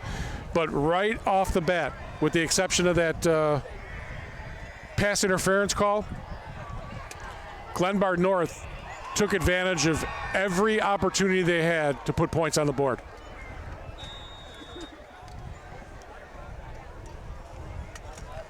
So with 25 seconds left, Bartlett did call some timeouts. And this is a good outlet too, Sports Broadcast Solutions, because you're giving people a chance to see high school sports. I know you do different sports as well, but again, we don't have that other network that used to do those games for some reason. They used to come out, of course they would only do the top games, but coming out and doing these games and giving the fans, people who can't attend, to watch the game from home live. Yeah. So, I mean, this is a good outlet. If people are listening, future advertisers and sponsors, come on and jump on board. Yeah. Well, hopefully you're watching too. Very cost effective for putting a good, I hope you like the broadcast without me rambling too much. But can't wait to, hopefully, if the schedule fits me, I'd like to do some basketball and some hockey. So. And Bartlett will just accept the 17-0 defeat. They take the knee. Glenbard North, they played an excellent job. But you know what? If they start connecting on these passes between Yario and Cruz and all those other players, they're going to win football games. It just didn't happen tonight. And you know what? Bartlett has to move on from mistakes. That fumble that Yario did, you got to move past it. Bad things are going to happen. There's no such thing as a perfect football game. And it just didn't seem like Bartlett could move past that fumble. What's the statement they say? Any team can be beaten on any day. Right, any given Sunday. It's a famous movie for a reason. That's what happened tonight. So for our excellent crew, for Andy Jatcham, for Sam Corbett, for Gary Zahara, Kalia Butler, I'm Kyle Smith. We'll see you next time on SBS. Post-game show coming up next, brought to you by GregSchwarzy.com.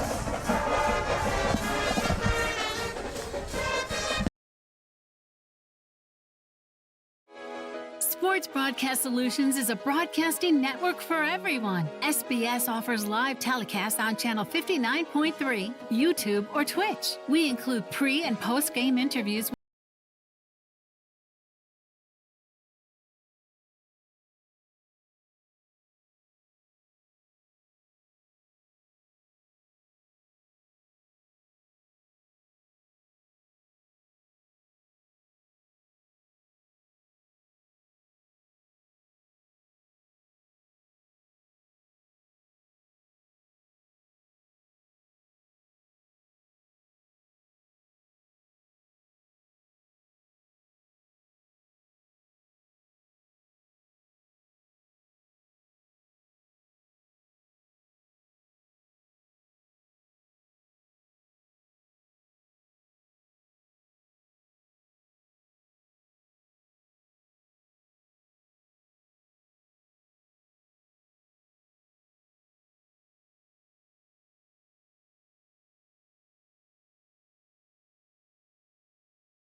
is a broadcasting network for everyone. Let SBS broadcast your sporting event. We have experience and can generate excitement and permanent digital memories for your team. Tonight. That time, finally a goal for the Stampede. We have professional videographers using high-definition modern-day cameras, color analysts, and play-by-play announcers with state-of-the-art, classy graphical scoreboards to keep you updated. Plus, we have commercials to advertise your team, club, or sponsor, and us. Plus, we do pregame and postgame interviews. Hi, everybody, and welcome to the postgame show brought to you by Marion Central Catholic. My name's Kyle Smith. Well, my name doesn't matter. These young ladies matter. It's senior night as the Hurricanes win a battle down the stretch, 48-46. Hi, I'm Carrie Kramer.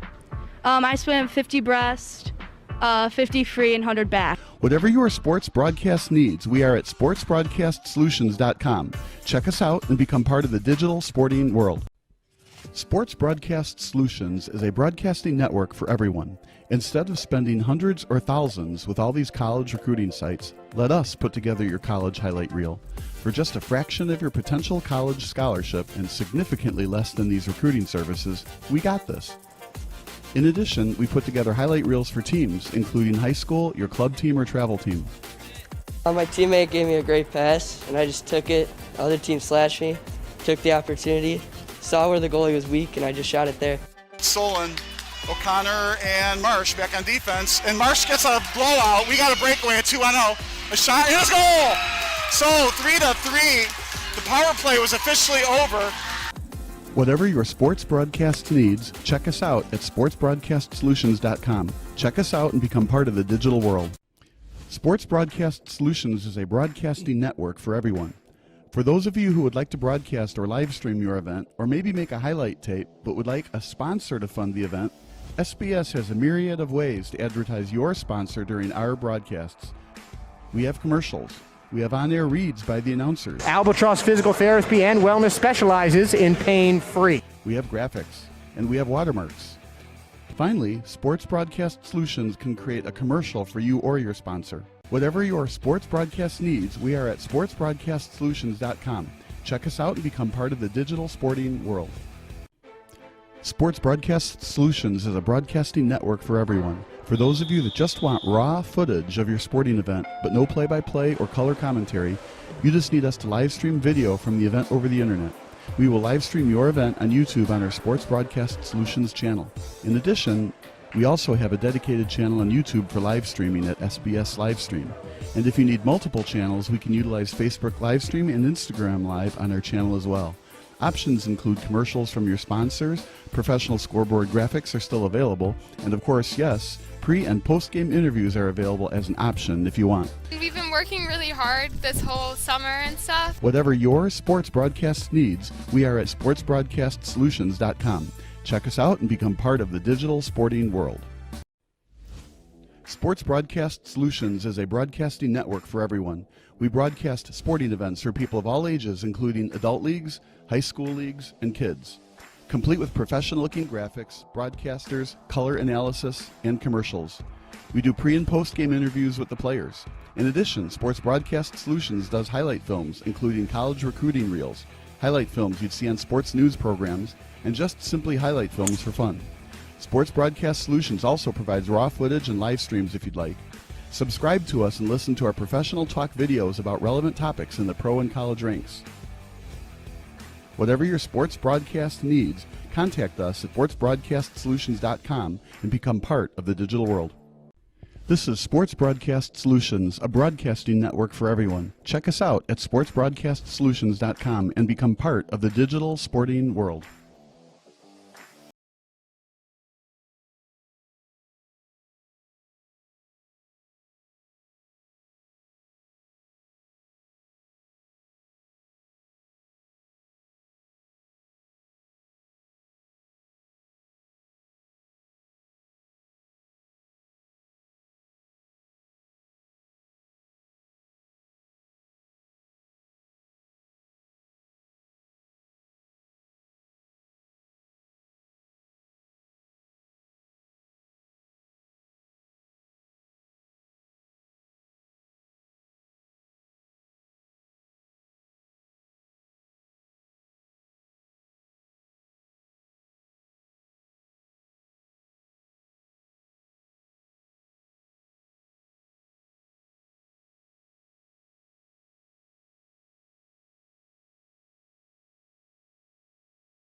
For low interest rates on Facebook. Maybe I can refinance my butter hot tub.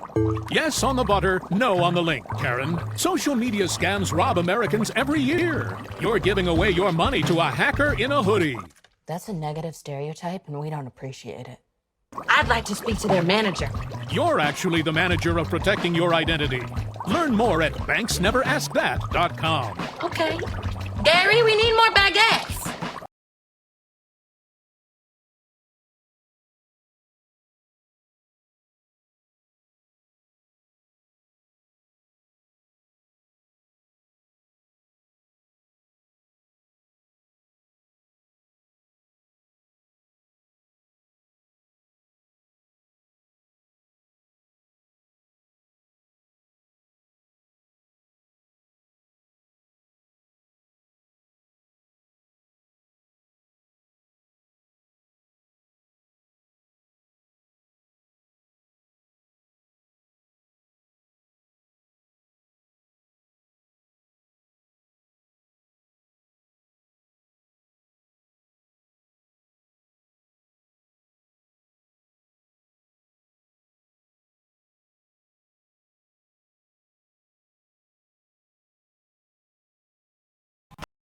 Postgame is presented by GregShoreZ.com. I'm Clea Butler. Alongside me is GBN running back Donato Gatsis. You went 20 for 97 today. What were you seeing out on the field?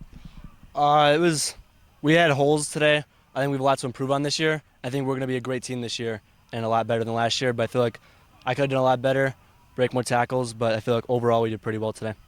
Rivalry game. You had a huge fan section here. What was that like for you? I got a bunch of friends. One of my friends, he's my biggest fan. He's like my biggest supporter and always has been. It's pretty fun. 17-0 win. You guys went 0-9 last season. What was that like today? Well, we're just a completely different team this year. All of our sophomores and juniors are. Postgame is presented by GregShoreZ.com. I'm Clea Butler. Alongside me is GBN running back Donato Gatsis. You went 20 for 97 today. What were you seeing out on the field? We had holes today. I think we have a lot to improve on this year. I think we're going to be a great team this year and a lot better than last year, but I feel like I could have done a lot better, break more tackles, but I feel like overall we did pretty well today. Rivalry game. You had a huge fan section here. What was that like for you? I got a bunch of friends. One of my friends, he's my biggest fan. He's like my biggest supporter and always has been. It's pretty fun. 17-0 win. You guys went 0-9 last season. What was that like today? Well, we're just a completely different team this year. All of our sophomores and juniors are a great team, and then our senior class is really good too. And I think we're going to be really good, and yeah. How far do you think this team can go this season? I think we will go 6-3, and I think we'll be in the third round of playoffs. That's very specific. Are you solid on those numbers? It's an estimate, but pretty. Estimate, general. Yeah. Well, thank you so much. Best of luck the rest of the season. Thank you. And that's all for tonight. Again, thank you. This is presented by GregShoreZ.com. We're going to head off to break.